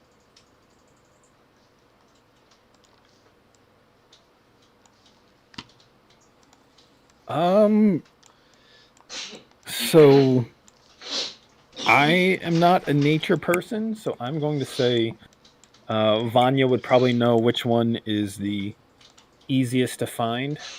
All right. So you're looking for the most common thing. Let me Um, see. does mm, so like Mbanje in his badger form is going to be as helpful as he can. If he sees Vanya like looking during their headlights, doesn't know how to shop, he's going to just like point to the list and then this might be here. He's going to help. He's going to try to um emote as much as he can All right. to Oh, help. Vanya would definitely know what to look for, and she would actually be. She would probably give a more difficult find to Mbanje since he could use his animal senses, and she knows that he has a herbal medicinal background, so he might be likely to find something as well. Yeah, I Got was it. wondering Yeah, if this so was a Mish didn't know problem or a Vanya didn't know problem. got it. Definitely a Mish didn't know. Vanya Misha knows doesn't know more problem. about plant life No, than I do. understandable. I'm going to ask you to. You're looking for the most common thing, so you go through the list. You're trying to find the most common item. I'd like you to make a. You have your herbalism tools on you. Always. Oh, always. In that case, you can use your herbalist tools to give yourself advantage and roll a nature check. Check. 18. Okay, so doesn't take you long. Hibiscus flower is common, so common that you've actually used it before in your herbalism. You try to suss out where exactly you might be able to find it. Working with Mbanje, you understand that it's in sunny areas, fairly common. You begin to move with your party off of the beaten paths and toward the edge of some of these thickets toward the shoreline. Um, you guys basically go on a nature walk until eventually you come across near an outcropping, uh, actually toward the edge of the woods. Um, you find a number of bushes that present these wide, fanned, bright magenta leafed flowers with yellow tips to their petals, their stamens reach out and kind of bend upward with lots of little tiny nodules on them. With a nature check of 18, you do manage to find a number of bushes, plenty in fact, to collect enough reagents for numerous potions, some of which would be actually very helpful to Edith. We'll say after the course of about a half hour of the searching and the collecting, you have collected um,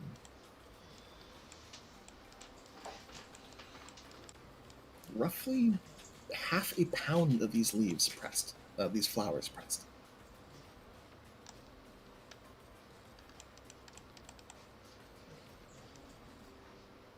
Noted. As you guys carry on, um, ba- ba- ba- ba- ba-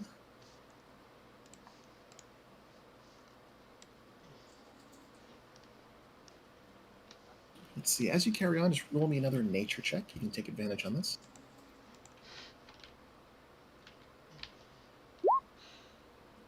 Okay, 23.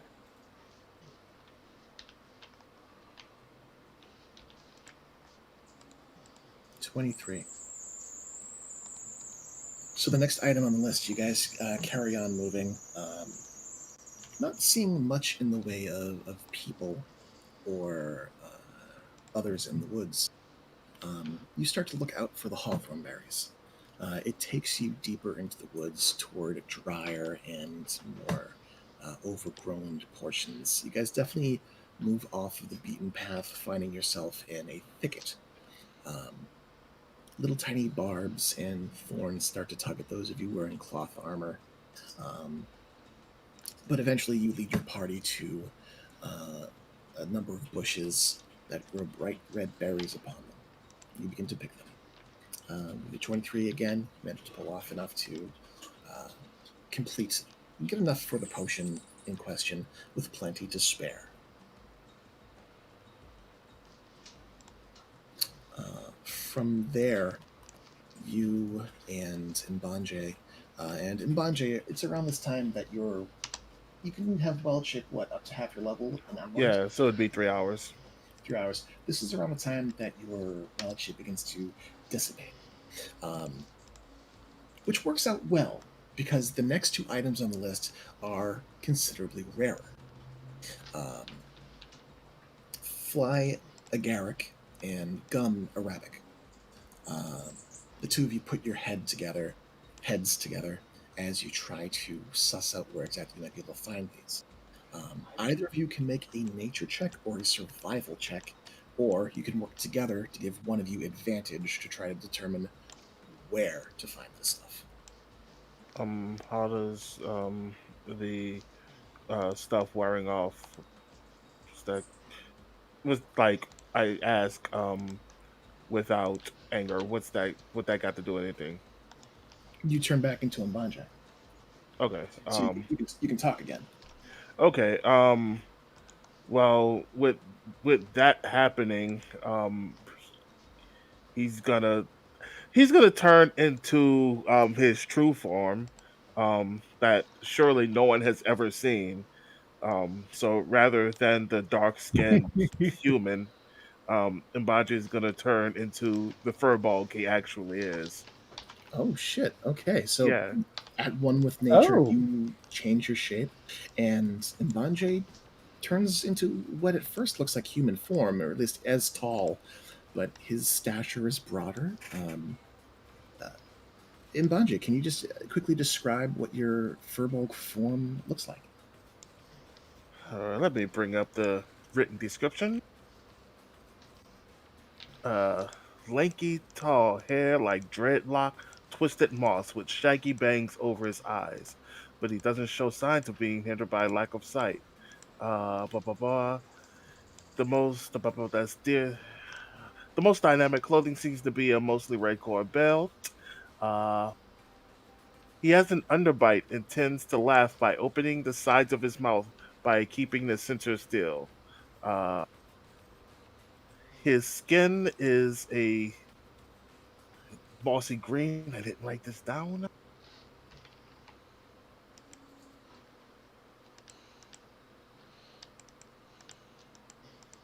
Yeah, his skin is like a light green, kind of square jaw.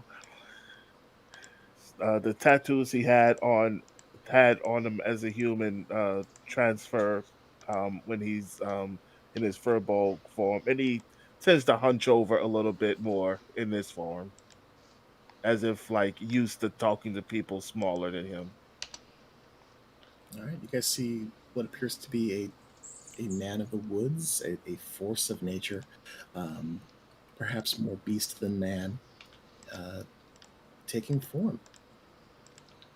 Um, I'm going to feign surprise as though I've never seen it before and remember my mess up the other morning. Oh, that's new. What the actual fuck? Hi. What an Uh, incredible transformation! yeah, my name's Mbanje. This is kind of what I am. I have a thing about maybe not showing how I really am in public. Uh, there's a lot of political stuff that I don't really like, but you guys seem cool, so hi. Hi, nice to meet you. Like this. Nice to meet you in your true form for the very first time.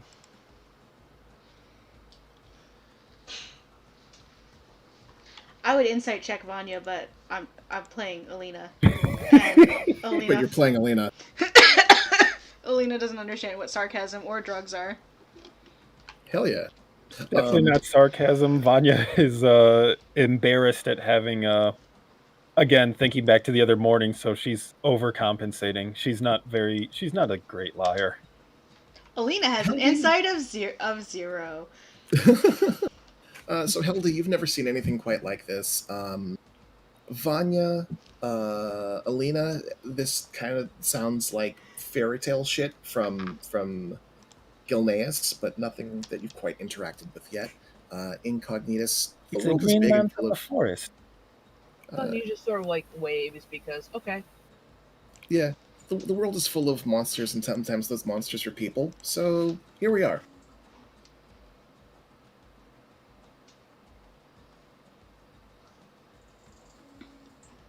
Cool. Alright, and relieved that no one shrieked in terror has Heldy's what the fuck, which he kind of expected because it's Heldy. He kind of scratches his head like, yeah, we were gathering stuff, right? And back to work. And back to work.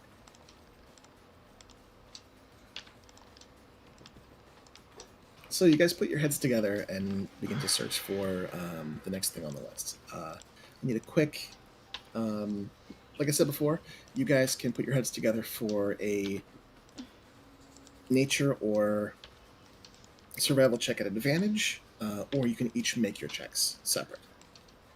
Alina is helping in that she's mostly probably staying out of the way and keeping an eye out for anything that might sneak up on them.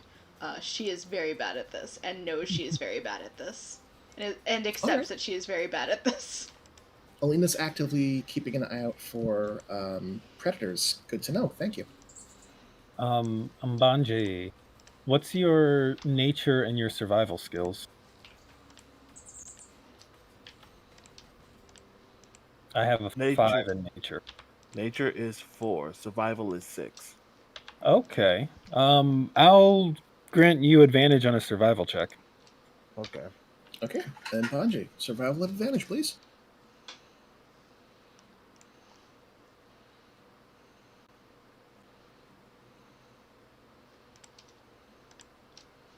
24.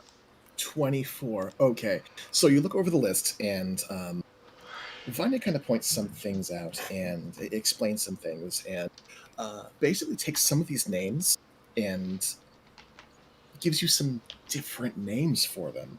And what clicks to use that fly agaric, that's not what you call it. Um, it is a red mushroom with raised white speckles that you are familiar with, especially with your line of work. You know that that's going to be hard to get. You identify that one as growing close to evergreen trees.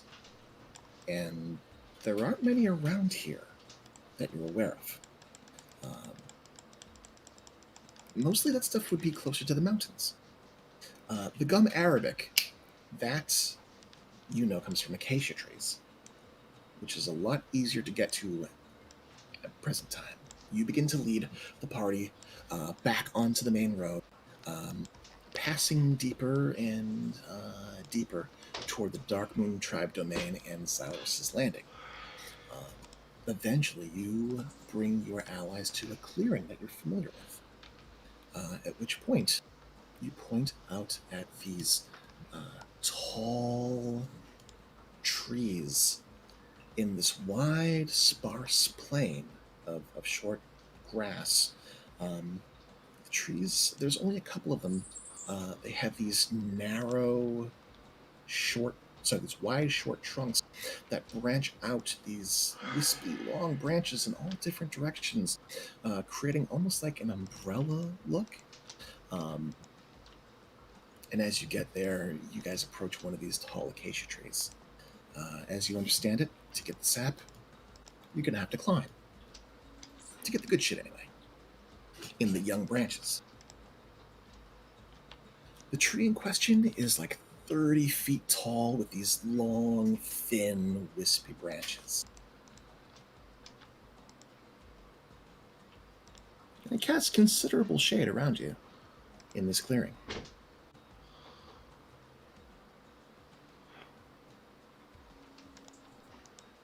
How easy does it look to climb?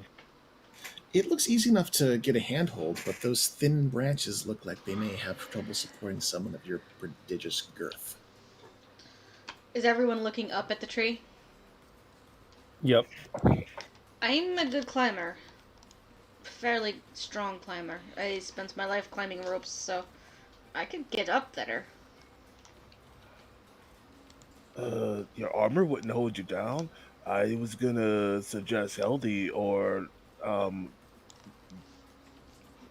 I'm fairly good at climbing. Avanya. I had to look for the name. I am not good at. Yeah, Helda, you give this one look, and this is easy mode tree climbing. The branches are like very thin and really close together. There are plenty of handholds or footholds. Here, And with her added tail, she could climb with 5 limbs. You could. Helda, do you jump right on it? Yeah. And All right. Baji's gonna help her up if she needs to like just No. She naturally just hops right on up. All right. Bite Give her me butt. just a Up. quick acrobatics check.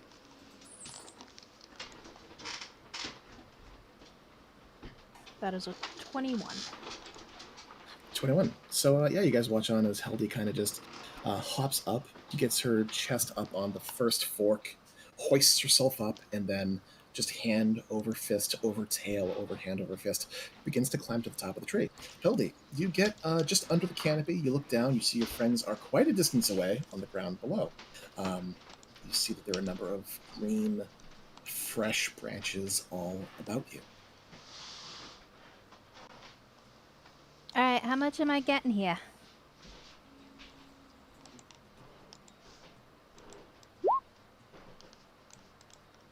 I will call up a estimated amount to provide enough ingredients for the potion, as well as to collect a few extras for myself. All right, so considering that this is tree sap, a thick and sticky tree sap, you'll need a vessel of some kind. Hildy makes grabby hands to the bottom. I need a bottle? Maybe?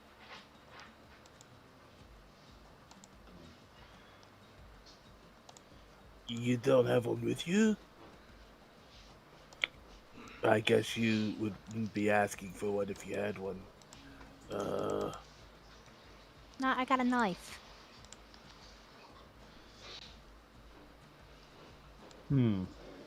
Hey, DM. Mm.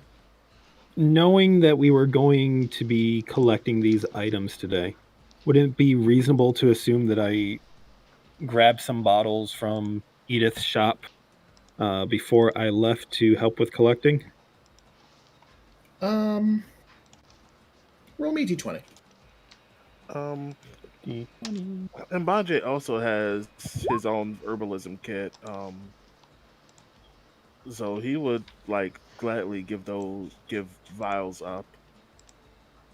To make things easier, Hildy will climb back down to grab the vials. She was pretty proud of herself climbing the tree with ease.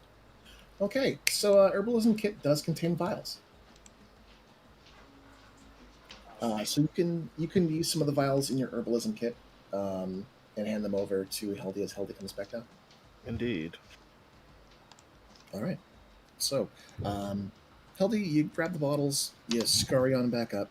I'm going to say that you spend the better part of 10, 15 minutes to collect two vials, 3 ounces each, so 6 ounces of gum Arabic.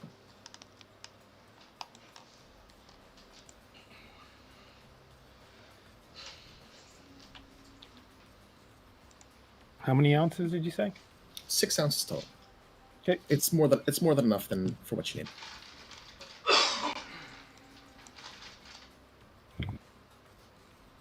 Sticky as shit, too. Sticky as shit. Heather saying, not. Heldy, as you collect it, you do realize that this stuff is super sticky. It's very thick. It's very sticky. It kind of makes it hard to pull your fingers apart. Give me just a quick sleight of hand check to see how you fare.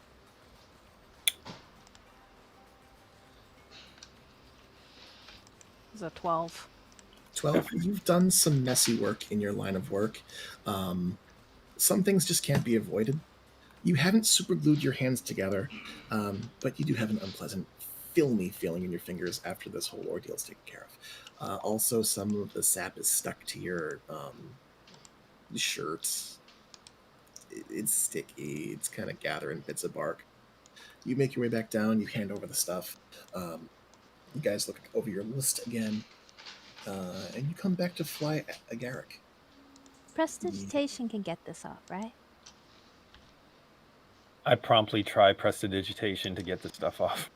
Thoof! Your hands and shirt are free of goo. Sorry, ignore that. Free to digity. All right.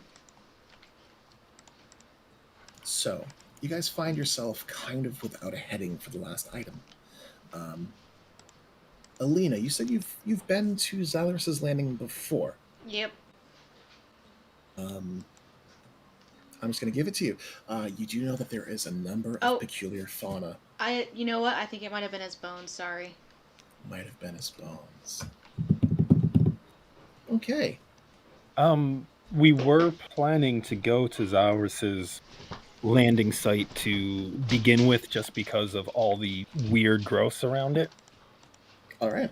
So you guys gather your things and you begin to head in that direction, deeper into the woods. You guys make your way back to the old road and then off of the old road. Following a somewhat beaten path, you start to notice wagon wheels in the ground, somewhat fresh as you guys carry forward. Like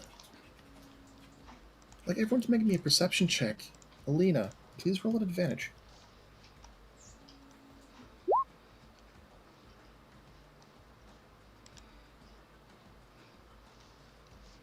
Oh boy. I'm looking over my list and making sure my skeletons are clean. I was gonna say there is at least one in the pool if you wanna re-roll that. I did get a 23. All right, so everyone's sticking to the rolls. Yeah, stick with mine. We got enough party members. Yeah. So And Banje and I are discussing nature stuff. as the fauna, the flora begins to shift and change, and you start to see visible shifts and differences in the local greenery. Alina, You have been kind of wary this whole time, keeping an eye out for things that are off. Um, you start to notice the sounds of people in the distance. Not conversation, but what sounds like a shout. Incognitus with a 16. You detect the sound of what sounds like not a scuffle, but you hear shouts of concern, of caution, of worry.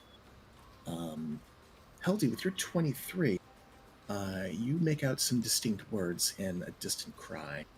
Uh, get up and go, get up and go, move, we're moving.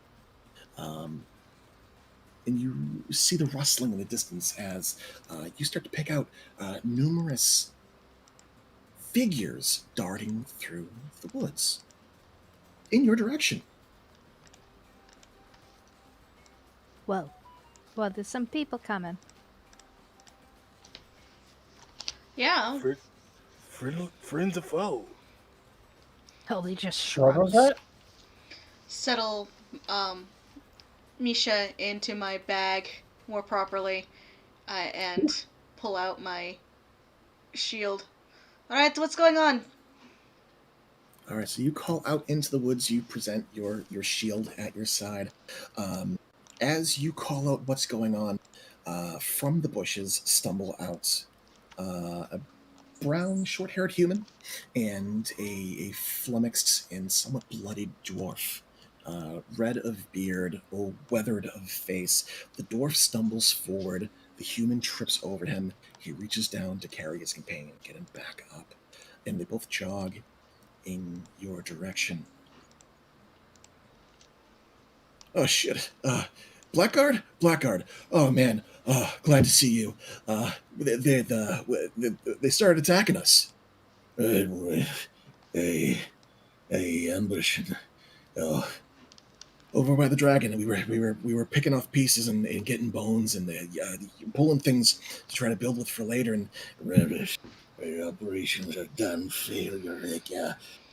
Uh, I gotta get this guy back to town. There's a I couple others. We kind of scattered. chill. Hold on for a moment. Is the dwarf injured? He's injured. You see that he sustained a head injury. There's a gash, a deep one, across his brow toward his eye. The eye is not injured, but the amount of blood has him blinded at the moment. All right, I will give him 10 points of lay on hands. Oh, sweet whiskey, that feels good. Oh, oh, aye, Mordin's knucklebones. Aye, thank you. Uh, oh, I recognize you. You're the poor kid. As you look him over, you recognize him as one of Stonemender's boys. Yeah, you're one of Stonemender's boys. All right. Okay. So you're doing some scavenging? Aye, Redstone sent us this way. Had a pretty penny in it for us to pull back some of the hide and some of the teeth bones, and potentially a femur if we could. Oh, my head, if I could break it free. We had our scaffoldings and our tools, and we set out for lunch. I came back and found a bunch of strange folk over by the dragon. Then I got 2 words in edgewise before they started stomping us with their boots. Started trying to hit us with their swords. All There's a right. big green fat one among them as well. All right. What you got? The lizard folk. You got some. I mean, I'm certain they're not tabaxi if they're green, but I've seen weirder. Oh no, they're dwarves. They're Hey, not dwarves. They're not dwarves. They had beards and they were small and they were angry. That's incredibly racist, boy. Accurate but racist. I think they were gnomes. Gnomes aren't that mean. Gnomes can be that mean. You don't live next to Gnome Town. Fair Gnomes enough. are also green. Hey, only one of them are green. The big one, fat one. Big nose. Greasy hair. all right. Hey, on your way back, go Go tell Muriel what's going on, okay? And tell her we're looking into it for her. I'll talk to Muriel. Thank you. Yeah, thanks. I wasn't sure if he was gonna make it. I was gonna make it, you dandy. Okay, you were gonna make it. Come on. Yeah, you can lean on me. Yeah. Human guy nods to you. Dwarven man collects what's left of his pride as you guys move, while they leave you behind and make their way back to the beaten path.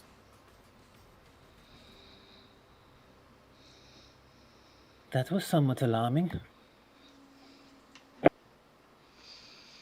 Alright, so something's the size of goblins, but mean, that attacks rather than talk to people, which is a little weird for this area.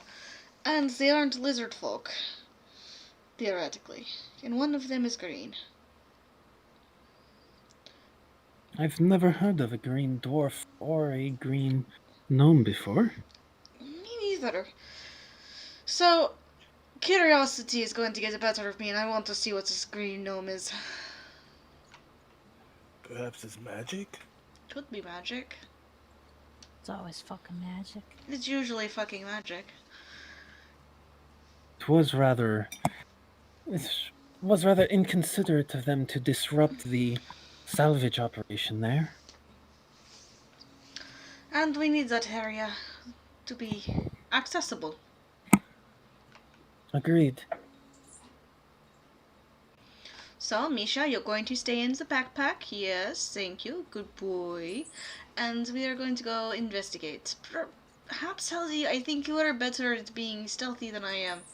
I tend to make a lot of noise. Ellie nods and kind of sighs because she just wanted to see a dead dragon, but I guess they're gonna have to fight. So, Yeah, I'll scout ahead. Good deal. And no matter what you see, come close, and if you run into any trouble, just yell like hell and we'll come find you. She gives her a thumbs up.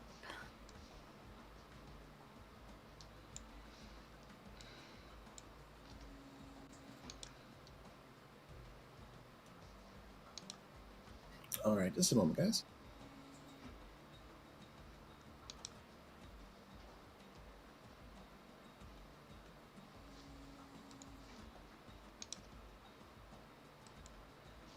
So you guys move and make your way deeper towards Zalaris' landing. It's not too far from here as you guys carry on. The air grows considerably cooler, considerably more damp, as you start to smell the scent of not only decay, but vegetal growth, molds, moss. This is kind of a sweet smell in the air. Alina, you notice the deep skid mark, the long trailing crater that leads further north. You recognize your work when you see it. It's pockmarked, it's rough, it's overgrown, but this is certainly where this fucking dragon crashed into the ground. It looks like he got some mileage. Heldy, you scout ahead. As you get close, give me just a quick stealth check.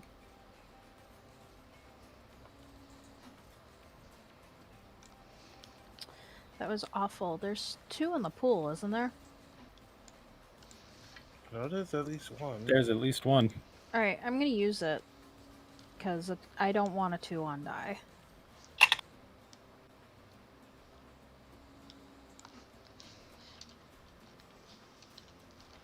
Dirty 20. Dirty 20. Okay. You peek over the crest of one of the bushes, and you see the dead dragon in all of its glory. All of its dead glory. Grounded as it is, you discover it is overgrown with moss and vegetation. Various mushrooms grow out of the ground. The flora looks strange. It's not like the jungle. You see tall, thick-trunked trees with spiky leaves, and a faint smell vaguely similar to licorice or mint, kind of wafts on the breeze. You see little motes of light that kind of dance in the air around this dead, magnificent creature.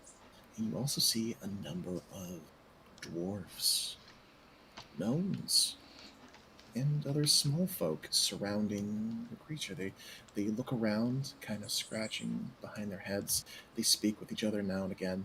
You see there's a number of tools and scaffolds kind of strewn about. One of these gnomes appears to be tinkering with it. Uh, a secondary glance, no, they're curious about it. They don't quite seem to understand it with just your passive perception. It's like they don't understand what it is. In the distance, in the far back, you see a robust looking dwarf. Um, Clean cut clothes, kind of like this commanding presence about him. He paces around and occasionally calls out in a deep, guttural language that you don't understand toward those around. As he does, they all kind of look out toward the woods. One of them cups their hands to their brow to peer out. They call back toward the big one in the back, who seems to curse, again, in a language you don't quite understand. None of them seem to notice you. So, about how many of them are there?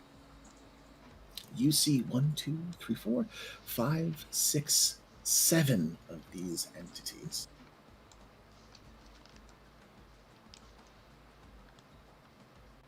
These dwarves and small folk.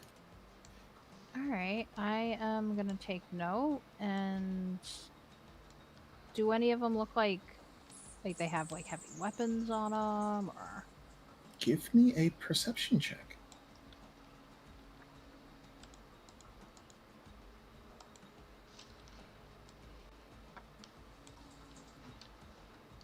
22. 22. You look for signs of what that dwarf had told you about weapons and being hit and being attacked. And as you look at the scene, you do see signs of blood. Not very well hidden, just kind of seeped into the grass, kind of scarcely visible. You focus on one of the creatures that's kind of on top of the dragon's tail, sitting and apparently grumbling to themselves. And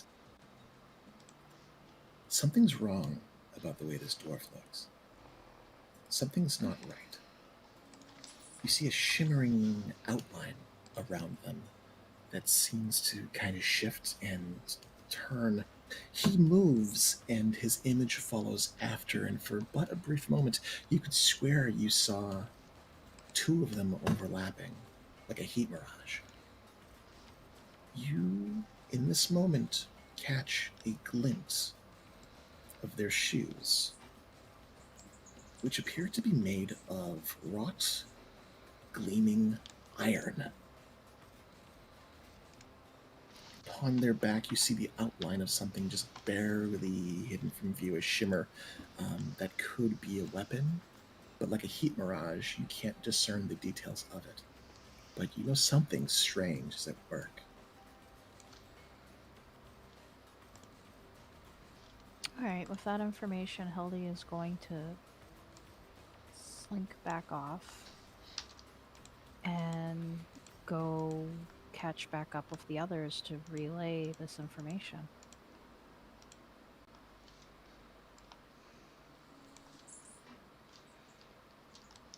Iron shoes. Does that sound like anything I've ever heard of before, or? You can roll a history arcana. And the way she described their images kind of following behind them, does that strike me as illusion magic? That's in your wheelhouse. That's definitely some kind of illusion. You said Arcana? Arcana or history. Yeah, it's like, 16. meta-wise, I know what iron shoes could mean, but 16. You recall some fairy tales from the old country, of creatures who wear their boots for stomping, for breaking in the skulls.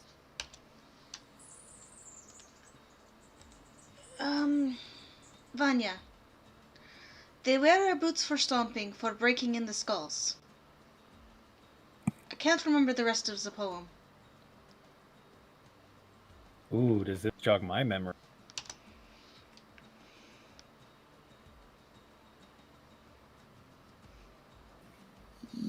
Roll me a history check or an arcana check with advantage. 22.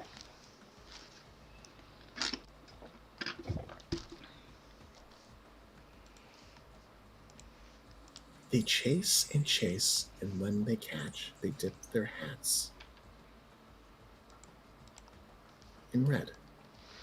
Heather knows what it is. Heather knows what it is. Now I don't know if Alina knows what it is, though.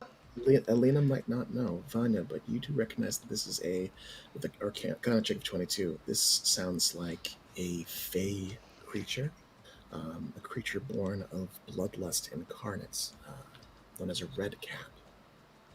They are very much like little gnomes or little dwarves, but angry as all hell.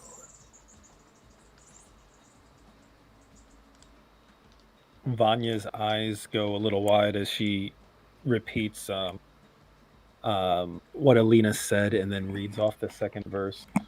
Kind of want to see what quoting. And she looks kind of off into the woods where Heldy had come from. Oh,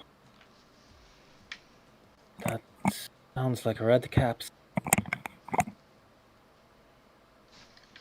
Red caps, they're the ones, yes. Very angry small folk. Very mean. Dangerous in all these stories. Murderous little creatures.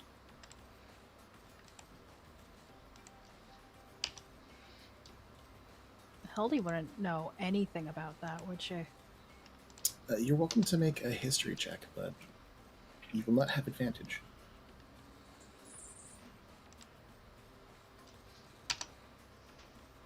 That's an 18. In 18, you've heard some stories about Fey stuff, and Red Cap is a name that has come up here or there. You get the gist of what Vanya's telling you, that they are murderous little gnome-like creatures.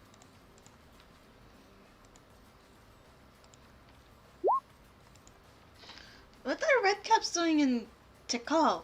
What a fucking Fae doing in Takal? Yeah. I thought this place was broken.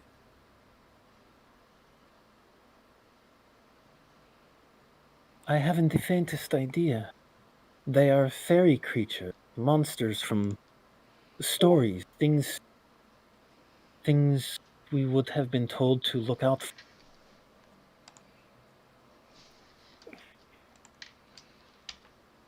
And Bajay is clearly puzzled. All this talk of Faye, just following his dream.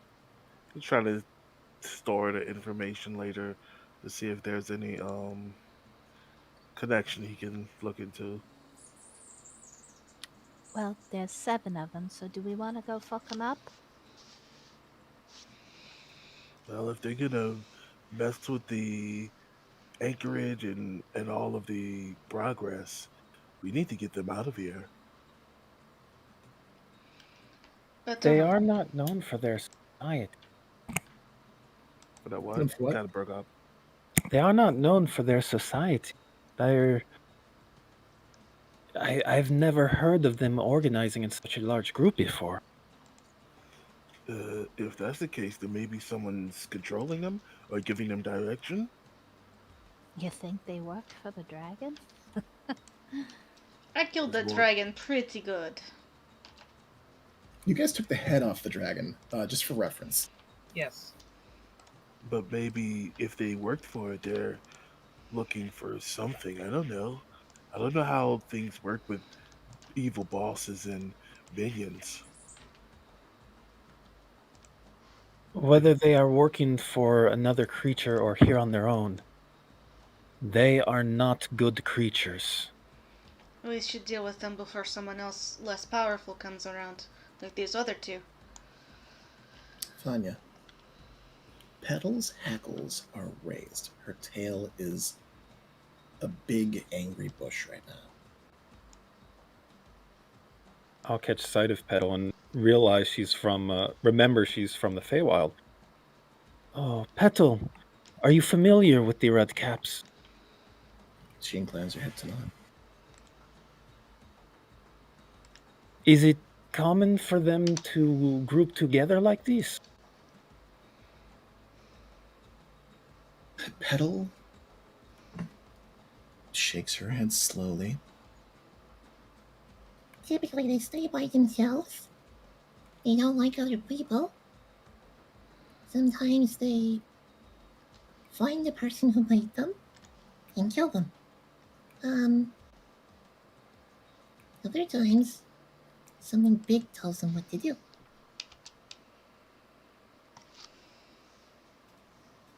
Such as the green thing. And I'll look over to Heldy. Did you happen to see the green one? Did Hildy see a green one? You didn't see a green one, but you did see one dwarf that was a lot bigger than the others, who seemed to be barking orders in a language you did not understand. I didn't see a green one, but I saw a big guy. Maybe he's green underneath the magic bullshit. Fey folk will have their disguises.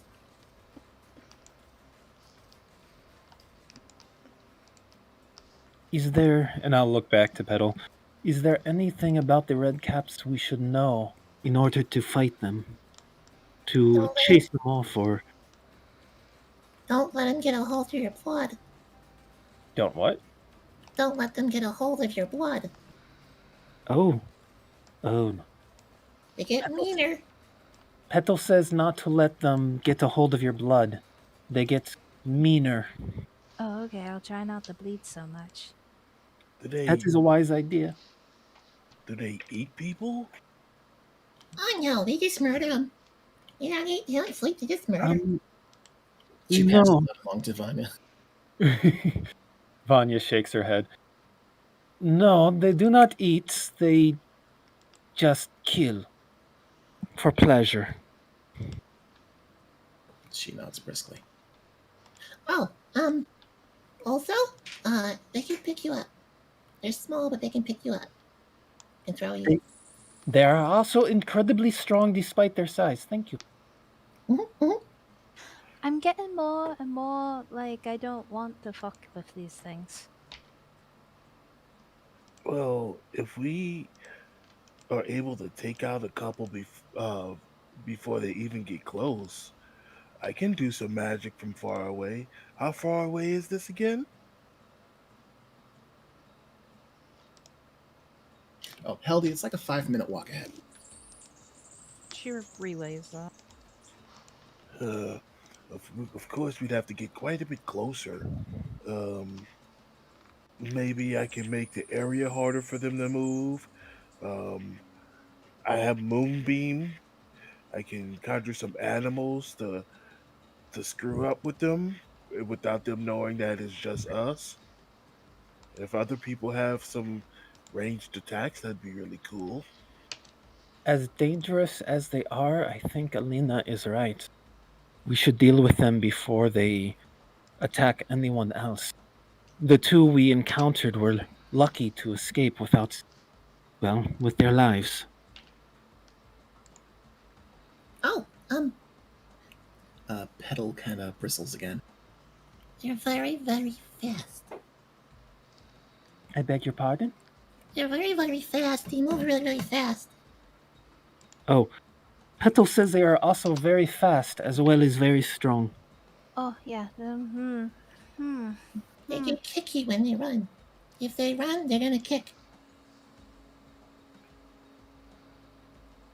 This entire time, I like to think that they see Vanya repeating what Petal is saying to her, but all they hear from Petal is just the authoritative meows. Meow, meow, meow, meow, meow. So, armed with knowledge, having not rushed into the cleverly laid trap, you guys put your heads together and begin to formulate a plan for how you're going to handle this next encounter. Unless anyone has any closing statements to make, I'd like to call it here. I'm good to end. Okay, good Yeah. to end. That's a nice spot. We are far more cautious than many of our other groups. Y'all careful. Oh yeah, we're not the 18. We don't have 18 plot armor. I think it's Oh, man. less about 18 plot armor and more about 18 like pressure to succeed. Like it's very important we save this little girl, but like she's one little girl, not like we need to save the world. Fuck the consequences. Consequences. I got hit points for this. All right. Well, thank you guys for sitting around and enjoying game. I enjoyed running it. It was good to get back into things. Yeah. Yeah, like riding a horse. If y'all have questions, Like let riding me a skeleton. I've riding a skeleton. I have a very important question. Ah. I do need to know what Misha looks like. I actually don't have a headcanon, so if you want to find a picture for Misha, description is just a kind of a derpy puppo, fluffy, brown and tan, kind of fuzzy like a duckling.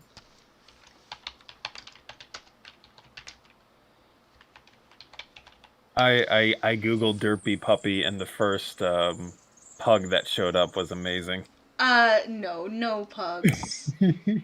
I found a dog that looks fuzzy and derpy. Kind of sad in the face. Oh? He's so It's in the sad. gen chat.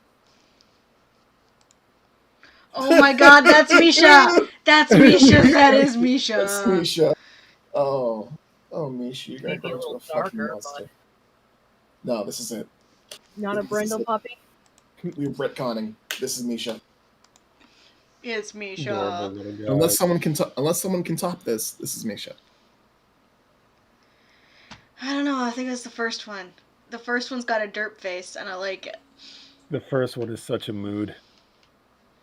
Misha's a mood, and they got that like lethargic, like I guess I'm here vibe to them.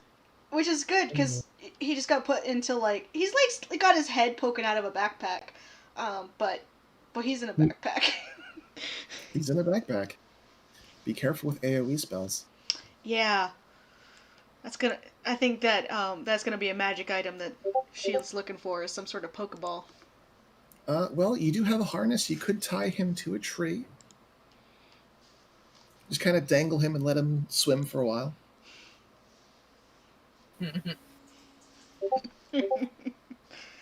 Oh, that one's good too.